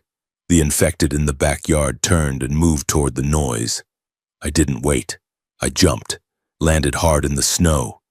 Pain shot through my ankle, twisted, maybe sprained. I ignored it and ran, limping, backpack bouncing, breathing hard. An infected spotted me, started chasing. I drew my Glock and fired. Headshot. It dropped. 2 more appeared from around the house. I fired twice. 1 dropped. 1 kept coming. I ran harder, ankle screaming. 10 yards to the shed, 5 yards. The infected lunged. I dodged left. It missed me by inches. I reached the shed, yanked the door open, dove inside. Something grabbed my jacket. I spun. The infected had grabbed my sleeve. I kicked it in the chest. It stumbled back. I slammed the door and descended into the bunker, sealed the hatch, collapsed. My ankle was swelling. My heart was hammering. I was covered in sweat and snow. But I had cat food. Duchess was waiting. She sniffed the backpack, meowed approval. 6 cans, I gasped. 12 days of food, you're welcome. Meow. Translation. Took you long enough. I laughed. Couldn't help it, I'd almost died for cat food, and I'd do it again. I made an audio log. Day 75, conducted supply mission for specialized cat food. Encountered multiple infected, sustained minor ankle injury, successfully retrieved 6 cans. I risked my life for a cat. Former military police Marcus Webb, trained in tactical decision-making and risk assessment, just risked death for fancy feast. I think I've officially lost my mind. But Duchess is happy, and honestly, that's enough. Food supplies, 28 days remaining. Cat food supplies, 17 days remaining. Sanity, compromised but stable. Day 75 complete, signing off. I fed Duchess her specialized food. She purred and ate happily. Worth it. January 15th, day 81. I heard voices above ground. Not moaning, not infected. Human voices. I froze, listening through the ventilation system. Told you there's nothing here? Just check the shed, man, might have supplies. My blood went cold. I knew that voice. Kyle Brennan, my former co-worker. The day shift guard who'd panicked and abandoned the post on day 1, he was alive, and he was right above me. I moved to my laptop, pulled up the last archived camera footage from the maintenance shed exterior, day 15 before cameras died. Studied the layout, the angles. If Kyle thoroughly searched the shed, he'd find the bunker entrance. The false floor panel was hidden but not invisible. A careful search would reveal it. I couldn't let that happen. I grabbed my Glock, checked the magazine, 14 rounds. I listened. Footsteps in the shed, things being moved around. This place is trashed, Kyle said, nothing useful. Check the floor, another voice said. Male, unfamiliar. Sometimes people hide shit under floorboards. My heart pounded. They were going to find me. I aimed my Glock at the hatch. If it opened, I'd fire. Shoot first, questions never, more footsteps, heavy, methodical. Then, wait, what's this? What? This panel. Looks different than the others. Shit. Probably just old construction. No, look, there's a seam like it's designed to lift. Shit. I steadied my aim, finger on the trigger. The panel lifted, light flooded in. I squinted, keeping my gun trained on the opening. Kyle's face appeared. He looked down, saw me, saw the gun. His eyes went wide. Holy shit, Marcus! Get back, I said. Close the hatch and walk away. Marcus, dude, it's me. Kyle, I thought you were dead. I said get back. He didn't move, just stared. You've been down there this whole time? Jesus, man, that's like, what, 3 months? Close the hatch, Kyle. Okay. He raised his hands. I'm not a threat, bro, we're cool. We're not cool. We're not bros. Close the fucking hatch. Behind him, another face appeared. The other voice. Male, maybe mid-30s, rough-looking. Who's down there? He asked. Security guard I used to work with, Kyle said. He's got supplies. Then let's... No, I said. You're not coming down. Both of you leave, now. The rough-looking guy, let's call him Dave, smiled. Not friendly, predatory. That's not very neighborly. You got food down there, water, medicine? I've got a gun pointed at your face, that's what I've got. Dave smiled, faded.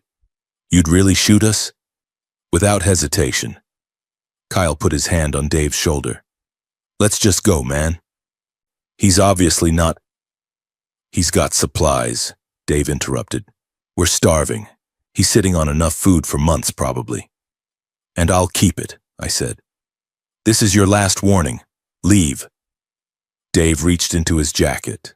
I didn't wait. I fired. The shot went wide, deliberately missed Dave's head by inches, hit the shed wall behind him. Both men scrambled back, disappeared from the hatch opening. You're fucking crazy, Kyle shouted. Next shot won't miss. Leave! I heard them running. Shed door slamming. footsteps crunching through snow fading. I waited 5 minutes, then climbed up and sealed the shed door from inside using a 2x4 wedged against the frame. Not perfect, but it would slow anyone down. Descended back into the bunker, sealed the hatch, pushed my supply boxes over it for added weight. Then I sat in the dark, shaking.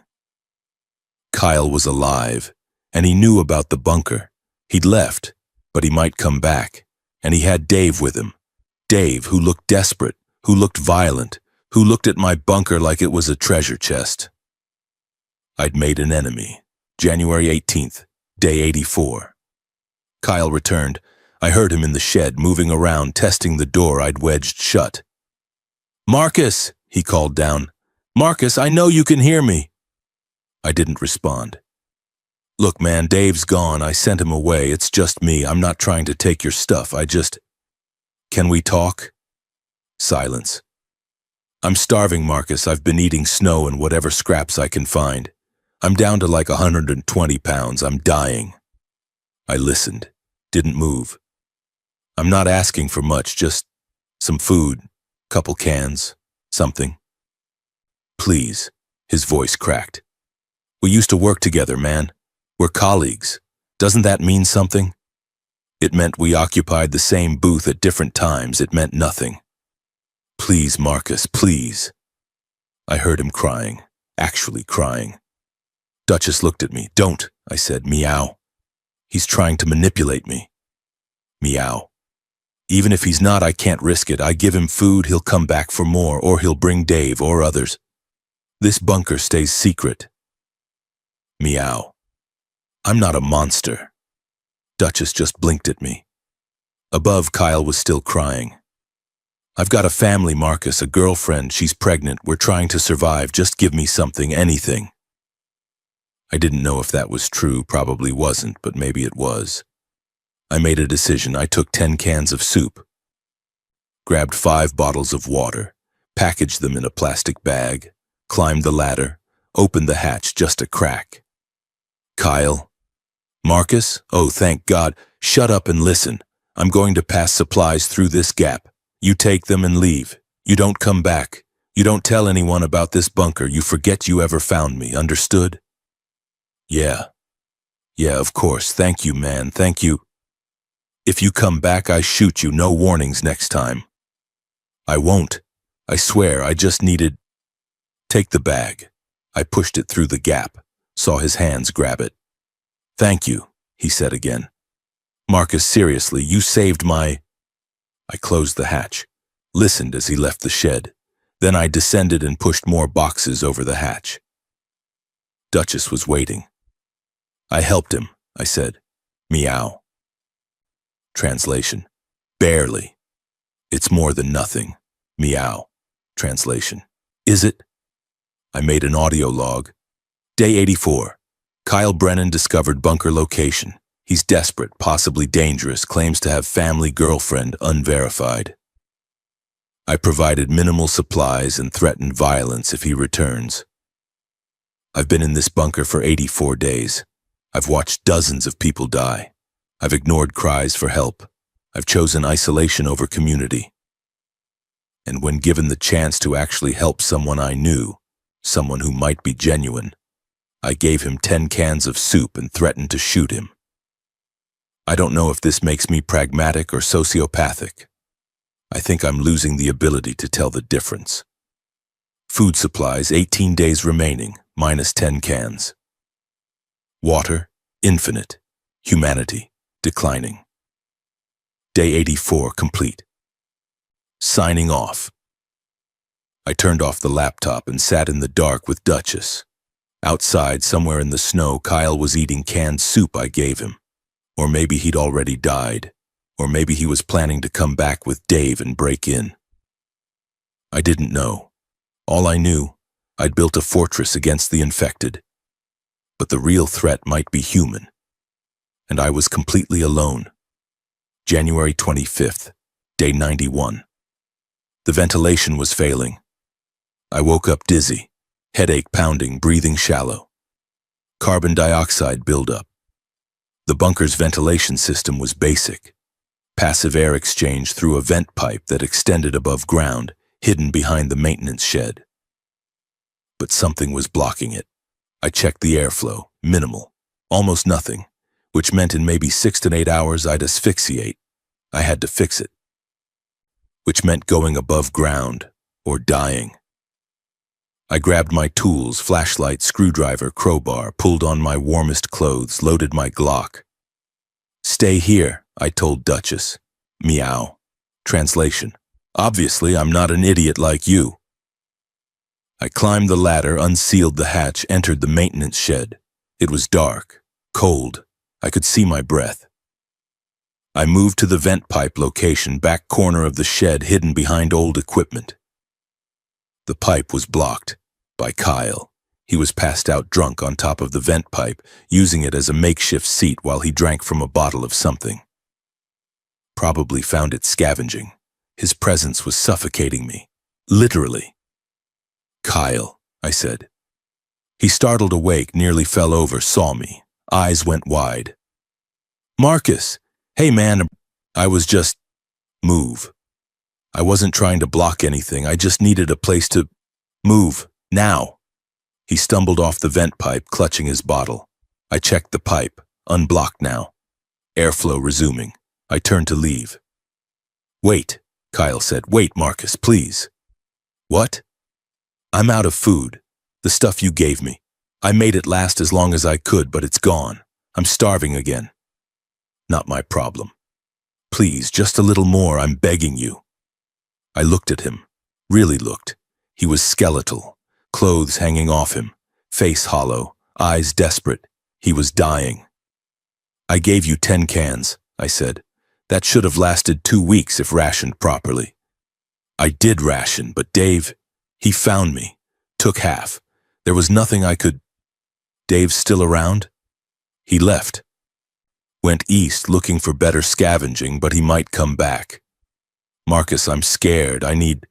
What you need is to leave this shed. Permanently." "Where am I supposed to go? It's freezing out there. The infected..." "Figure it out." "You're just going to let me die?" "Yes." That was the pragmatic answer. One less threat, one less liability. But I looked at him. This pathetic, starving kid who'd panicked on day 1 and was paying for it every day since. And I felt something. Not quite compassion, but not total apathy either. "I'll make you a deal," I said. "You leave this shed permanently. You don't come back. In exchange, I'll give you a map to a house that might still have supplies. Maybe you find something, maybe you don't. But you're on your own after that." Kyle's face lit up. "Yes. Anything. Thank you. Marcus, and if I see you in this shed again, I shoot you. No conversation, no warning, headshot." His face fell. Okay, I understand." I pulled out my notebook, drew a quick map to the Anderson house 2 blocks away. Handed it to him.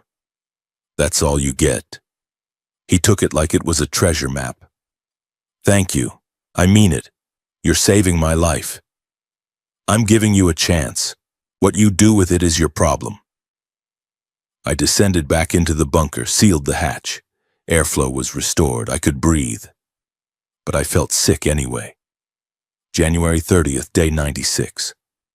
I hadn't seen or heard Kyle in 5 days. Maybe he found supplies. Maybe he froze to death. Maybe infected got him. I didn't know, didn't care. I cared. I hated that I cared. My supplies were running low. Food, 8 days remaining at current ration. Water, infinite. Spring still flowing. Cat food, 3 days. I needed to make another supply run. Soon. But I was tired. So fucking tired. Tired of being cold. Tired of being alone. Tired of making impossible choices. Tired of surviving. Duchess sensed my mood. She stayed close, purring constantly, head-butting my hand when I stopped petting her. "What's the point?" I asked her. "I survive another week, another month, then what? I die anyway. We all die anyway." Meow. Translation: Everyone dies eventually. That's not an excuse to give up now. When did you get so philosophical? Meow. Translation. I've always been philosophical, you just weren't listening. I made an audio log. Day 96. 3 months in the bunker. Supplies critical. Ventilation crisis resolved. Kyle status unknown. I'm running out of food. I'm running out of will. I've survived 96 days by being selfish, by hoarding resources, by ignoring people who needed help. I gave Kyle 10 cans of soup and a map. Is that enough to balance 96 days of cowardice? I don't think so. Tomorrow I'll plan another supply run. Probably my last one. Either I find enough to last another few months or I don't. And if I don't, maybe that's okay. Maybe I've survived long enough. Day 96 complete. Signing off. I turned off the laptop and laid down with Duchess. She purred against my chest. If I don't make it back from the next run, I whispered, you find someone else to take care of you, okay? Meow. Translation. Shut up. You're coming back. I hoped she was right.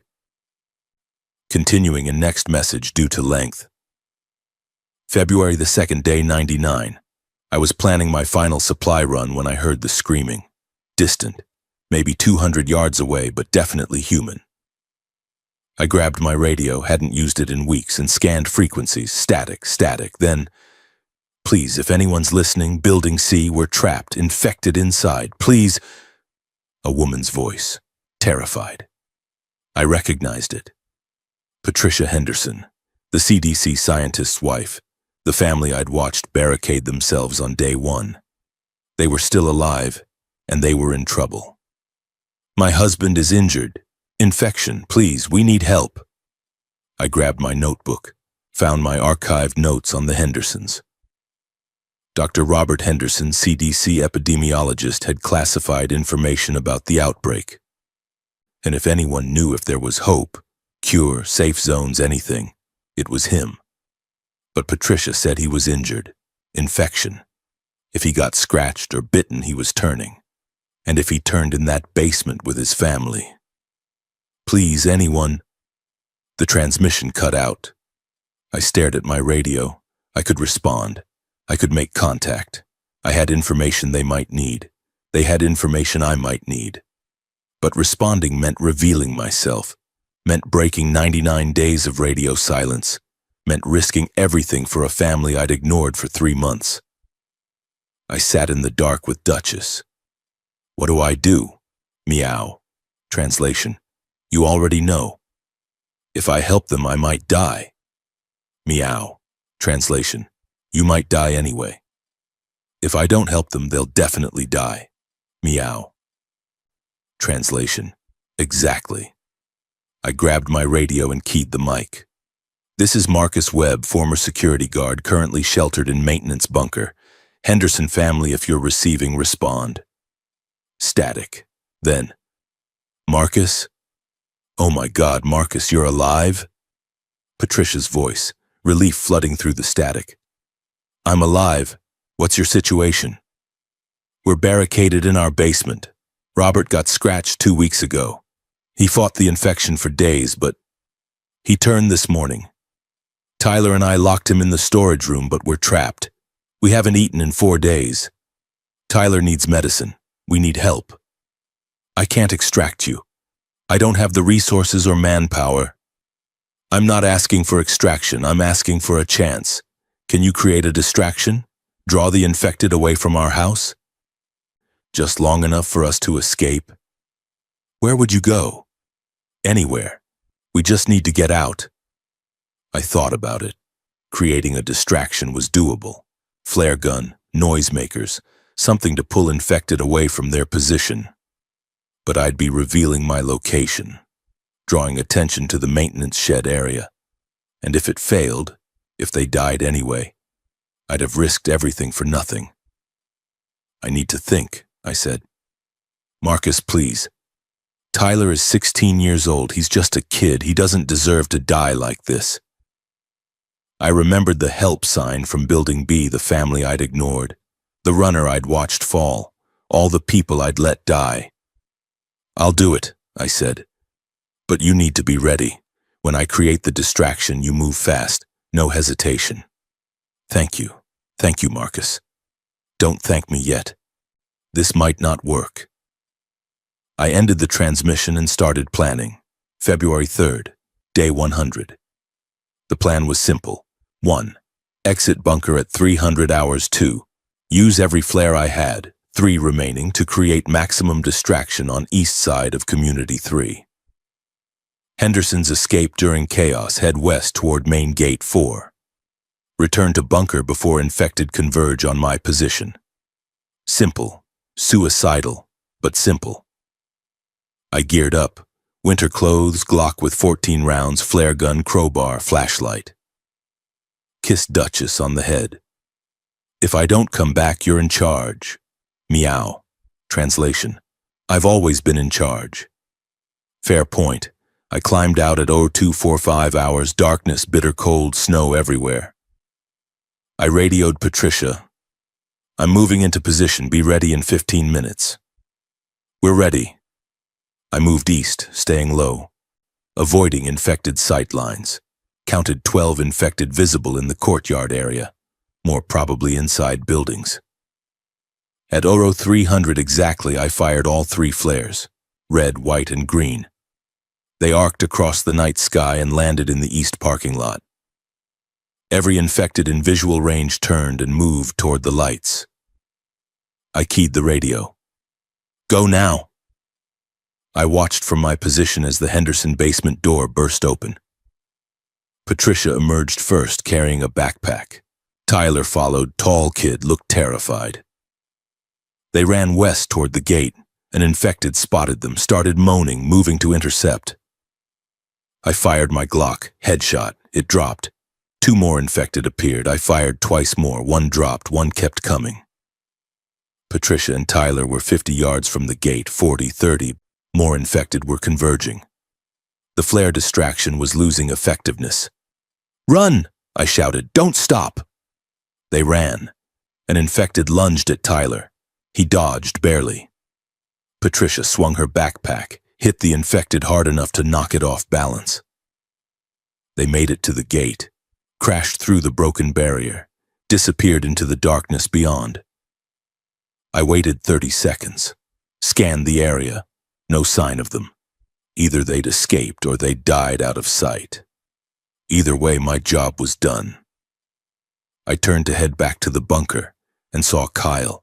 He was standing 20 feet away, staring at me. He looked worse than before, emaciated, shaking, wild-eyed. "You helped them," he said.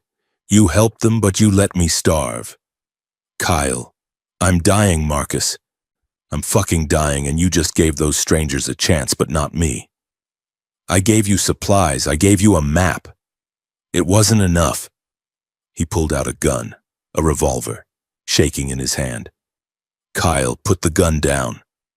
You have food in that bunker, medicine, everything I need, and you're keeping it for yourself. There's not enough for both of us, you know that.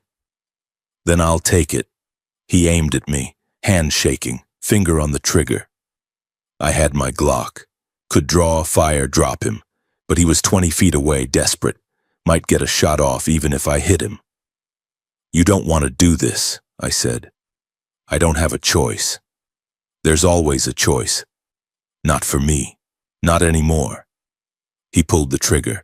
Click, empty chamber. He pulled again. Click, click, click. The gun was empty, had been empty. Kyle stared at it, then at me, then just collapsed. Fell to his knees in the snow and started crying. "I'm sorry," he sobbed. "I'm sorry, I can't do this anymore, I can't. I should have left him, should have returned to the bunker." Instead, I walked over and put my hand on his shoulder. "Come on," I said, "get up." "Why? So I can freeze, so I can starve? What's the point?" "The point is you're still alive. That means something." "To who?" Good question. I thought about Duchess, about Patricia and Tyler escaping, about every choice I'd made for 3 months. To me, I said. It means something to me. I helped him stand. I'm taking you to the bunker. You stay for 3 days. I give you food, water, warmth. Then you leave and you don't come back. Agreed? He stared at me. Why would you? Because I'm tired of watching people die when I could have helped. Agree or I leave you here. I agree. I agree, thank you. Save it. Let's move before more infected show up. We made it back to the bunker. Duchess saw Kyle and hissed. Yeah, I don't like it either, I told her. But it's temporary. Kyle ate half a can of soup and passed out on my sleeping bag. I sat in the corner with Duchess holding my Glock, not sleeping. 3 days. I'd give him 3 days. Then he was gone. I made an audio log. Day 100 helped the Hendersons escape. Encountered Kyle again, desperate, armed with empty gun. Made decision to shelter him temporarily, 3 days maximum. I don't know if this is compassion or stupidity. I don't know if he'll actually leave. I don't know if I just made the biggest mistake of my survival. But I know I couldn't let him die. Not anymore. Food supplies 6 days remaining. Now split between 2 people, effectively 3 days. This changes everything. Day 100 complete. Signing off. I watched Kyle sleep and wondered if I'd just signed my own death warrant. February 10th, day 107. Kyle left on day 103 as promised. I gave him a backpack of supplies, 5 cans of food, 2 bottles of water, matches, a blanket, and watched him climb out of the bunker for the last time. Thank you, he said. Seriously, Marcus, you saved my life. Survive, I said. That's the only thanks I need. He nodded and disappeared into the shed. I never saw him again. Duchess immediately reclaimed the sleeping bag and gave me a look that said, Finally? Yeah, I missed you too. Meow. Translation. I tolerated that human presence. Barely. Now it was just us again, and we were almost out of food. I did inventory. Food, 1 day remaining, gave Kyle half of what was left. Water, infinite cat food, 0 days. Duchess had been eating regular canned meat, surprisingly okay with it now. Ammunition, 9 rounds. Survival timeline 24 hours before starvation. I had one option left. Major supply run, multiple houses, high risk, all or nothing. February 11th, day 108. I prepared for the biggest mission of my survival. Target, 3 houses in sequence. Anderson House, Peterson House, and the corner store outside the community gate. Estimated time above ground, 1 hour. Estimated infected encounters, high. Survival probability, 30%. But staying in the bunker meant death, so 30% was better than 0%. I geared up with everything. Glock, crowbar, backpack, empty duffel bag for extra carrying capacity. Left Duchess with 2 days of water and her last can of food. If I don't come back, meow. Translation, don't talk like that. If I don't come back, you find a way out. You survive, okay? She headbutted my hand. I kissed her head and climbed out. The maintenance shed was empty, silent. I cracked the door and looked outside, and stopped. The snow was melting. I could see patches of grass, hear water dripping, feel slightly warmer air. Spring was coming, and with it, increased infected activity. I counted infected visible from my position, 8, moving faster than they had in weeks. The warmth was reviving them. I fired a flare south. They turned and pursued it. I ran north toward the Anderson house, made it inside through a broken window. Searched quickly. Kitchen pantry had 12 cans of food, 3 bottles of water. Score. Stuffed them in my backpack. Moved to Peterson house. Kicked in the back door. Infected moaning somewhere upstairs, but I ignored it. Found their pantry, 20 cans, a case of water, batteries, first aid kit. Jackpot. I was loading my duffel bag when I heard glass breaking behind me. Turned. 3 infected in the kitchen. Fresh ones. Shit! I drew my Glock, fired 3 times, 2 dropped, 1 kept coming. I used the crowbar, swung hard, connected with its skull. It went down, but gunshots attracted more. I heard moaning from multiple directions. I slung the duffel bag over my shoulder and ran for the exit. Burst out the back door into the yard, 5 infected between me and the maintenance shed. I fired my Glock, 4 rounds, 3 infected down, 1 round left in the magazine, 2 infected still coming. I holstered the gun and used the crowbar, fought them hand to hand, brutal, exhausting, hit one in the head. It dropped. The other grabbed my jacket. We went down together. It tried to bite my neck. I blocked with my forearm. Its teeth sank into my jacket sleeve.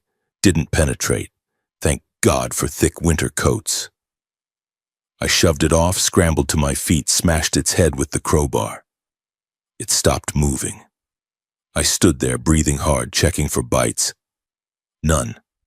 I was clean. Grabbed my supplies and ran for the maintenance shed.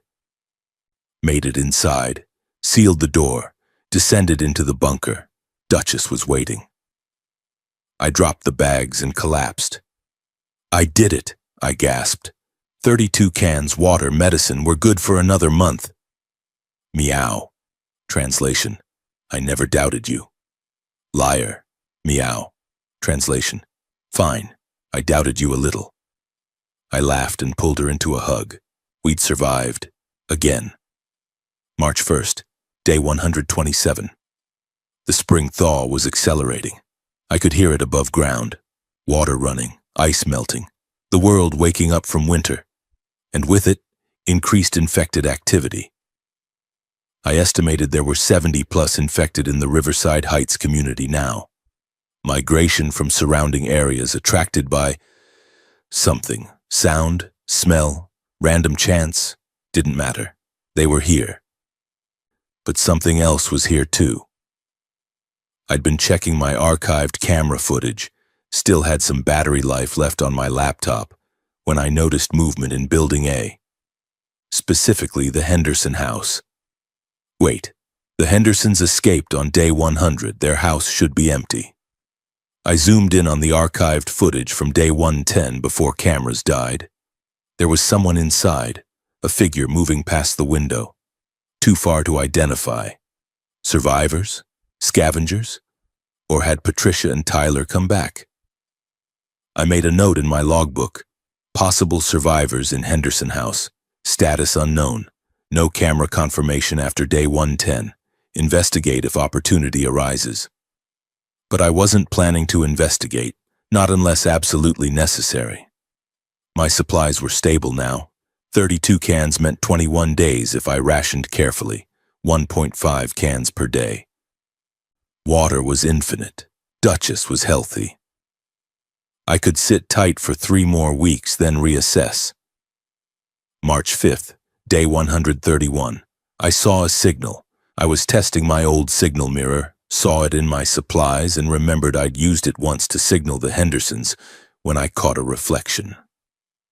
Someone was flashing Morse code from the Henderson house window. I grabbed my mirror and flashed back. Who? Long pause. Then, help. I flashed. How many? Response. 4 people. Food status. Running out. Medical status. Robert injured. Robert. Dr. Henderson still alive? Or someone else named Robert? I flashed. Infected status. Robert infected. Shit. He was bitten or scratched. He was turning. I flashed. When infected 2 weeks ago. 2 weeks and still alive? That was impossible. Infection turned people in minutes, not weeks. Unless, I flashed, immune? Long pause. Then, unsure. This changed everything. If Dr. Henderson had been infected and was still alive, still conscious after 2 weeks, that meant either A, he was immune, game changer. B, he was in some kind of slow turn state, terrifying. C, This wasn't actually the Hendersons' trap. I needed more information. I flashed, "Meet halfway garden shed tomorrow's 0300. Response, "Agreed. Come alone, no weapons. Negative will be armed. Understood." I lowered the mirror and sat back. Was I really doing this? Meeting unknown survivors after 131 days of isolation? Yes. Because if Dr. Henderson had information about immunity, about the virus, about anything that could help, I needed to know. I told Duchess the plan. She hissed, "I know, it's risky." Meow. Translation, "It's stupid." "But if he's immune," meow. Translation, "He's probably not." "If he has CDC information," meow. Translation, "It won't save you." "I'm going anyway," meow. Translation, "Obviously, you're an idiot." March 6th, day 132. 0245 hours. I geared up. Glock loaded. 1 full magazine, 14 rounds. Knife, flashlight. Minimal supplies to trade if necessary.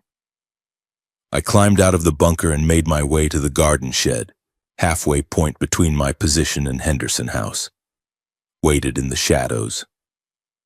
At 0300 exactly, 2 figures approached, a woman and a teenager. Patricia Henderson and Tyler.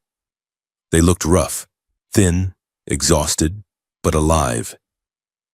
Patricia saw me and stopped. "Marcus?" "Patricia, you look different. 4 months in a bunker will do that." She almost smiled. "We made it out because of you. The distraction you created. We got past the gate and found an abandoned car with keys still in it. Drove until we ran out of gas, then walked back when we realized there's nowhere safe to go." "So you came back here?" "Devil you know." She gestured toward Tyler. "This is my son, Tyler. Say hi." The kid just stared at me. Didn't speak. "He hasn't talked since his father died," Patricia said quietly. "I thought you said Robert was injured, infected." "He was. 2 weeks ago he got scratched by an infected while we were scavenging. We thought he was done. But he didn't turn, not completely. He fought it for days. Fever, aggression. The clouded eyes started to appear. We locked him in the storage room, prepared for him to turn fully. And on the 4th day the symptoms reversed. The fever broke. The clouded eyes cleared. He was conscious, coherent. I felt my heart rate increase. He's immune? We don't know. He was lucid for maybe 6 days, eating, talking, telling us about the virus. Then the symptoms came back. Worse this time. Yesterday morning he fully turned. Tyler and I had to lock him in the basement. So he's not immune. Or the immunity was temporary. Or the infection mutated. Marcus, he told us things before he turned. CDC things. Classified information about the virus. What things? She glanced around, paranoid. Not here. Too exposed. Can we talk somewhere safer? My bunker. But only you and Tyler. No one else. There's no one else, it's just us. I studied her face. She looked genuine, desperate, but genuine. Fine, follow me. I led them to the maintenance shed, down into the bunker. Duchess hissed immediately. That's Duchess, she doesn't like people. Meow. Translation. Understatement. Patricia and Tyler descended. Their eyes widened at my setup. Supplies, sleeping bag, organized survival station. You've been living down here for 4 months? Patricia asked. Yes. Alone? With Duchess. Tyler looked at the cat and the ghost of a smile crossed his face. Patricia pulled out a notebook, Dr. Henderson's research notes. Before Robert fully turned, he told us everything. The virus, the outbreak, why there's no cure. She handed me the notebook. I read. And my world collapsed. The notebook contained Dr. Robert Henderson's final notes. The virus is a mutated strain of rabies, military bioweapon, accidental release from Fort Detrick Biosafety Level 4 facility. Initial infection vector, primate test subject escaped containment during transport. Transmission, all bodily fluids, blood, saliva, any open wound contact. Progression, rapid, 15-45 minutes average from exposure to full turn. Lethality, 100% once symptoms manifest. No cure, no vaccine, no proven immunity. Note on immunity, Tyler Henderson exposed to infected blood on day 28. Did not turn. Possible natural resistance? Insufficient data. Could be false negative, scratch didn't penetrate deep enough. Or could be genetic immunity. Requires further study. Government status, collapsed, military overrun. FEMA camps failed. No central authority remains. Long-term prognosis. Humanity likely extinct within 2 to 5 years unless pockets of immune survivors exist. Personal note, I'm turning. I can feel it. Patricia, Tyler, I'm sorry. I should have brought you to safety sooner. I thought I could fight it. I was wrong. To whoever finds this, there is no rescue coming. This is permanent. Adapt or die. Final entry, day 98 post-outbreak. Dr. Robert Henderson, CDC. I set down the notebook. He's right, Patricia said. Tyler might be immune. He was bitten on day 28. Shallow bite, but it broke skin. He bled, and he never turned. I looked at Tyler. The kid was staring at Duchess, still not speaking. If he's immune, he might be important, I said. He might be the only hope, Patricia corrected. If we can find other immune people, if we can study the resistance, maybe we can rebuild. We don't have the resources for that. No. But we have Tyler. And he's alive. That has to mean something. I thought about it. Tyler, 16 years old, possibly immune to the virus that ended civilization. And Patricia, his mother, desperate to protect him. What do you need? I asked. Food, shelter, just until we figure out next steps. I can't take you in. Bunker's too small. Supplies too limited. Then help us find a safe house. Stock it with supplies. Give us a chance. And in return? If Tyler is immune and if we survive, maybe that immunity matters. Maybe it saves someone someday. Long shot. Insane long shot. But there's a house 2 blocks west. Corner unit. I cleared it on day 60. Should still have supplies. You can shelter there. Thank you, Marcus. Don't thank me. If infected find you, I'm not staging another rescue. Understood. Tyler finally spoke. Thank you. His voice was quiet, broken, but it was there. I nodded. You're welcome, kid. They left 30 minutes later. I gave them directions to the safe house, a bit of food to get started. Watched them disappear into the pre-dawn darkness. Duchess glared at me. What? Meow. Translation. You just gave away food to strangers. They might matter. Meow. Translation. Or they might die and you wasted resources. Probably. Meow. Translation. Idiot. Yeah. I made an audio log. Day 132. Met with Patricia and Tyler Henderson. Dr. Henderson died after temporary immunity response. Turned on day 98. Left research notes confirming 1. Virus is mutated rabies, military origin. 2. 100% fatal, no cure. 3. Government collapsed. 4. Tyler possibly immune, exposed but didn't turn. If immunity is real, Tyler might be important. Gave them shelter, location, and supplies. I'm either helping save humanity or wasting food on a dead family. Time will tell. Food supplies, 16 days. Hope, uncertain. Day 132 complete. Signing off. I closed the notebook and held Duchess. What do you think? I asked. Is there hope? Meow. Translation. Hope is a human concept. I just want food and warmth. Fair. I went to sleep wondering if Tyler Henderson was immune, and if it even mattered. March 15th, day 141. Patricia radioed me on the emergency frequency. Marcus, we need to talk. I'd been expecting this. Sooner or later, they'd run into trouble. Go ahead. Robert, Before he died, he told me something else, something he didn't write in the notebook. What? He said if I ever made contact with other survivors to tell them there might be research at Fort Detrick, in the Sub-Level 4 facility, virus samples, data on the mutation, maybe even experimental treatments. Fort Detrick is 60 miles away, through infected territory, probably overrun. Probably. But if there's even a chance, there isn't. Tyler is immune, Marcus, I know it, and if there's data that explains why, it could save people. What people? Everyone's dead or infected. Not everyone. There's you. There's us. There might be others. I thought about Kyle, about the runner, about all the people I'd watched die or ignored. I'm not going to Fort Detrick, I said. Long pause, then, I understand, but I am. That's suicide. Maybe, but Tyler deserves a future, and sitting in a safe house waiting to starve isn't a future. When are you leaving? Tomorrow, dawn. You'll die. Probably, but at least I'll die trying. The transmission ended. I sat in the bunker, processing.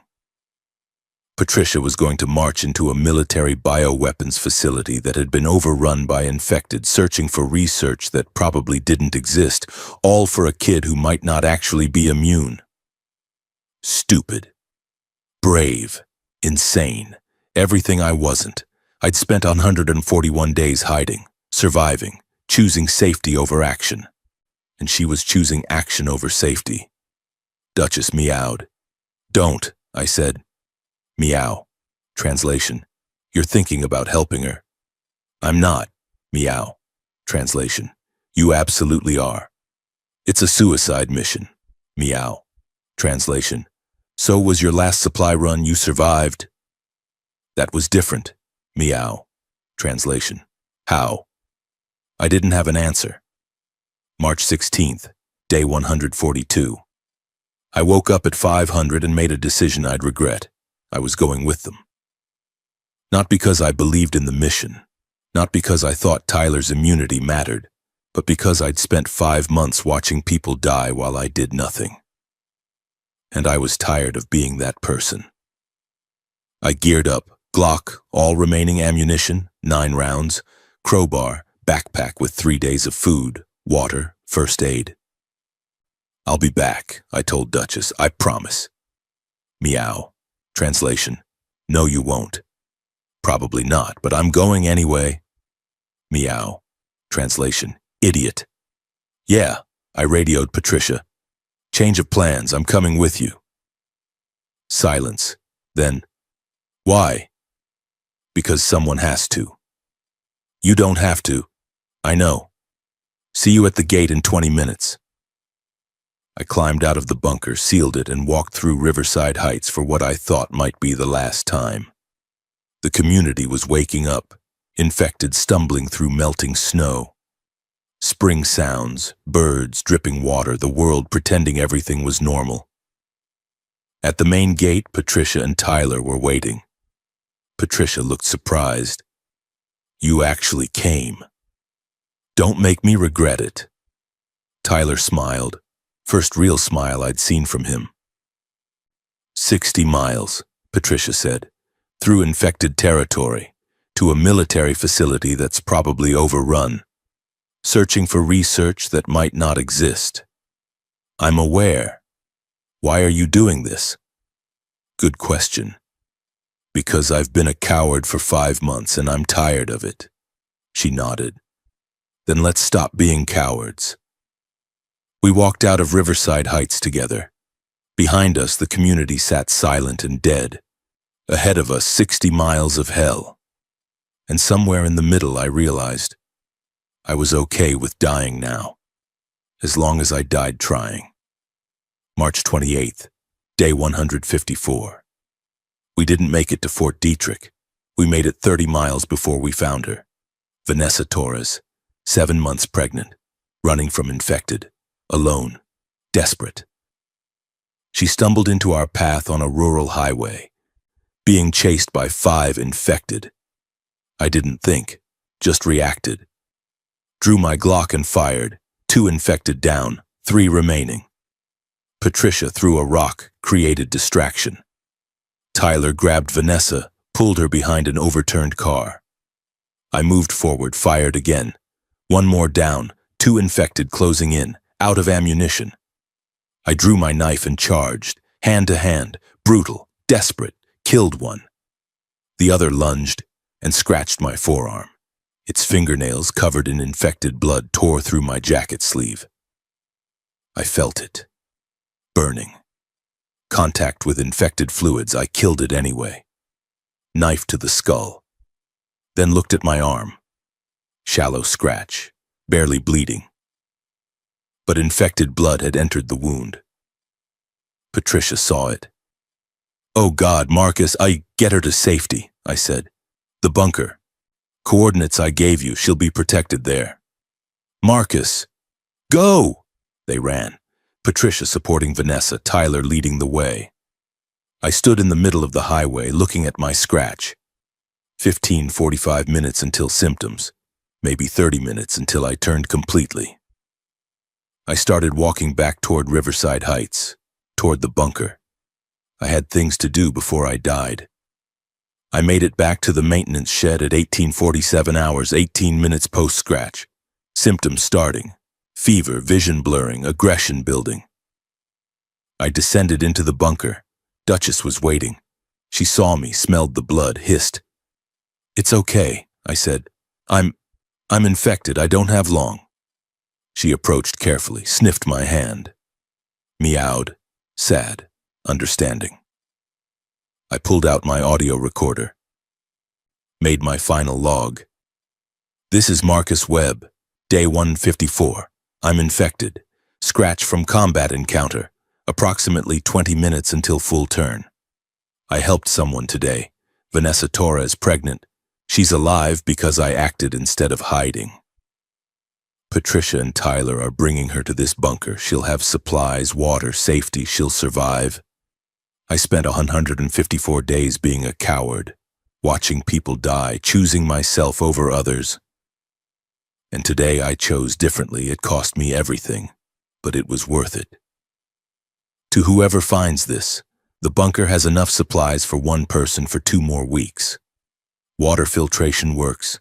Security camera system might still have battery life. Take care of Duchess. She's a pain in the ass, but she's good company. And if you find Vanessa Torres, tell her I'm sorry I couldn't do more. This is Marcus Webb, day 154, signing off. I set down the recorder. Symptoms accelerating. Severe fever.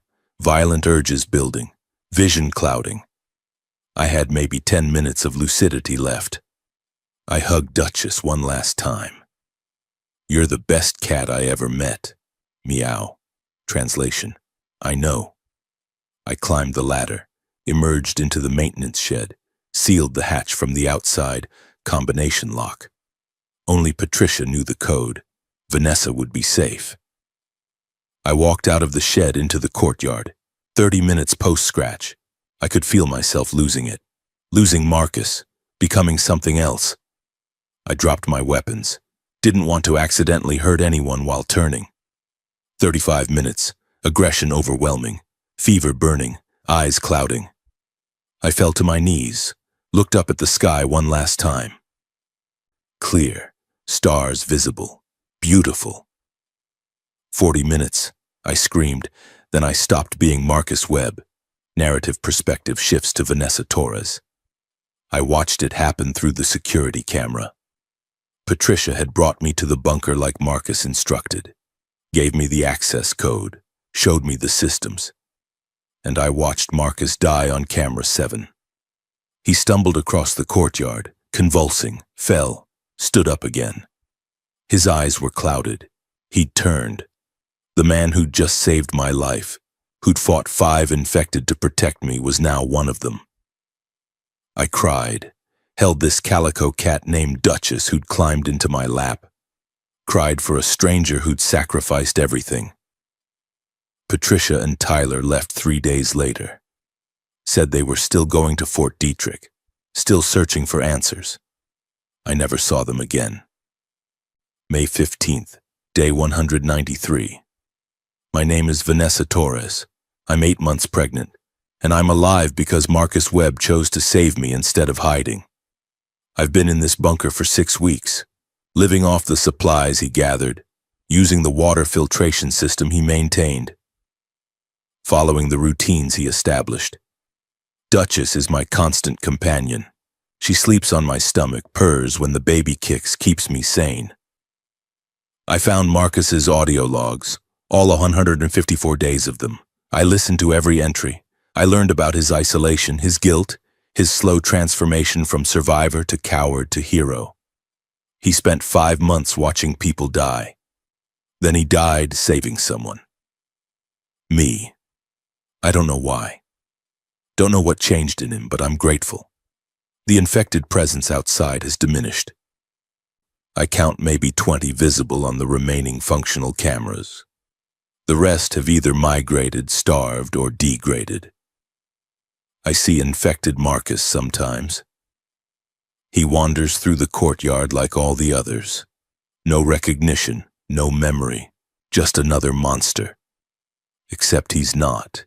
He's the man who gave me a future. I'm preparing for labor, using Marcus's medical supplies, reading his survival notes. I'll give birth here, raise my child here if necessary.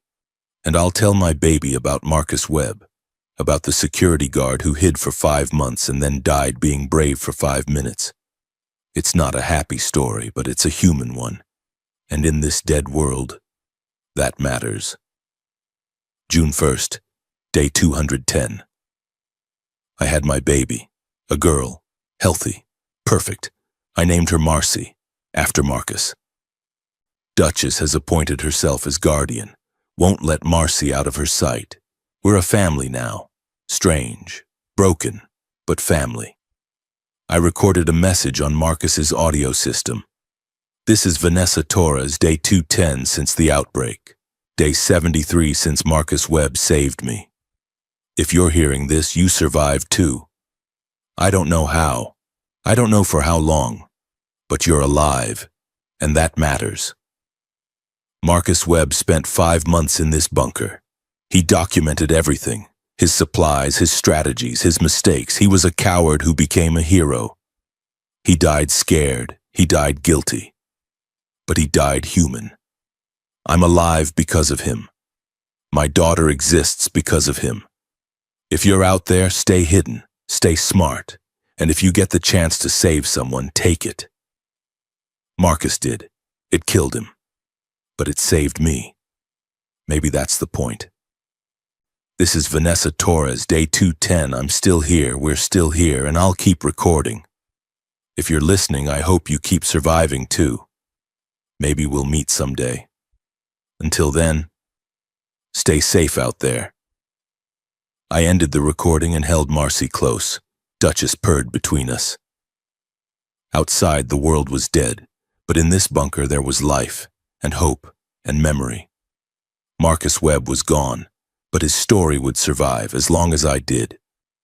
Here lies Marcus Webb. He survived 154 days by being selfish. He died saving a stranger. Remember him. VT. If you've made it this far, thank you for listening. This is the end of The Watcher. Marcus Webb's story. Vanessa Torres' beginning. And somewhere in between, a reminder that survival isn't just about staying alive, it's about staying human.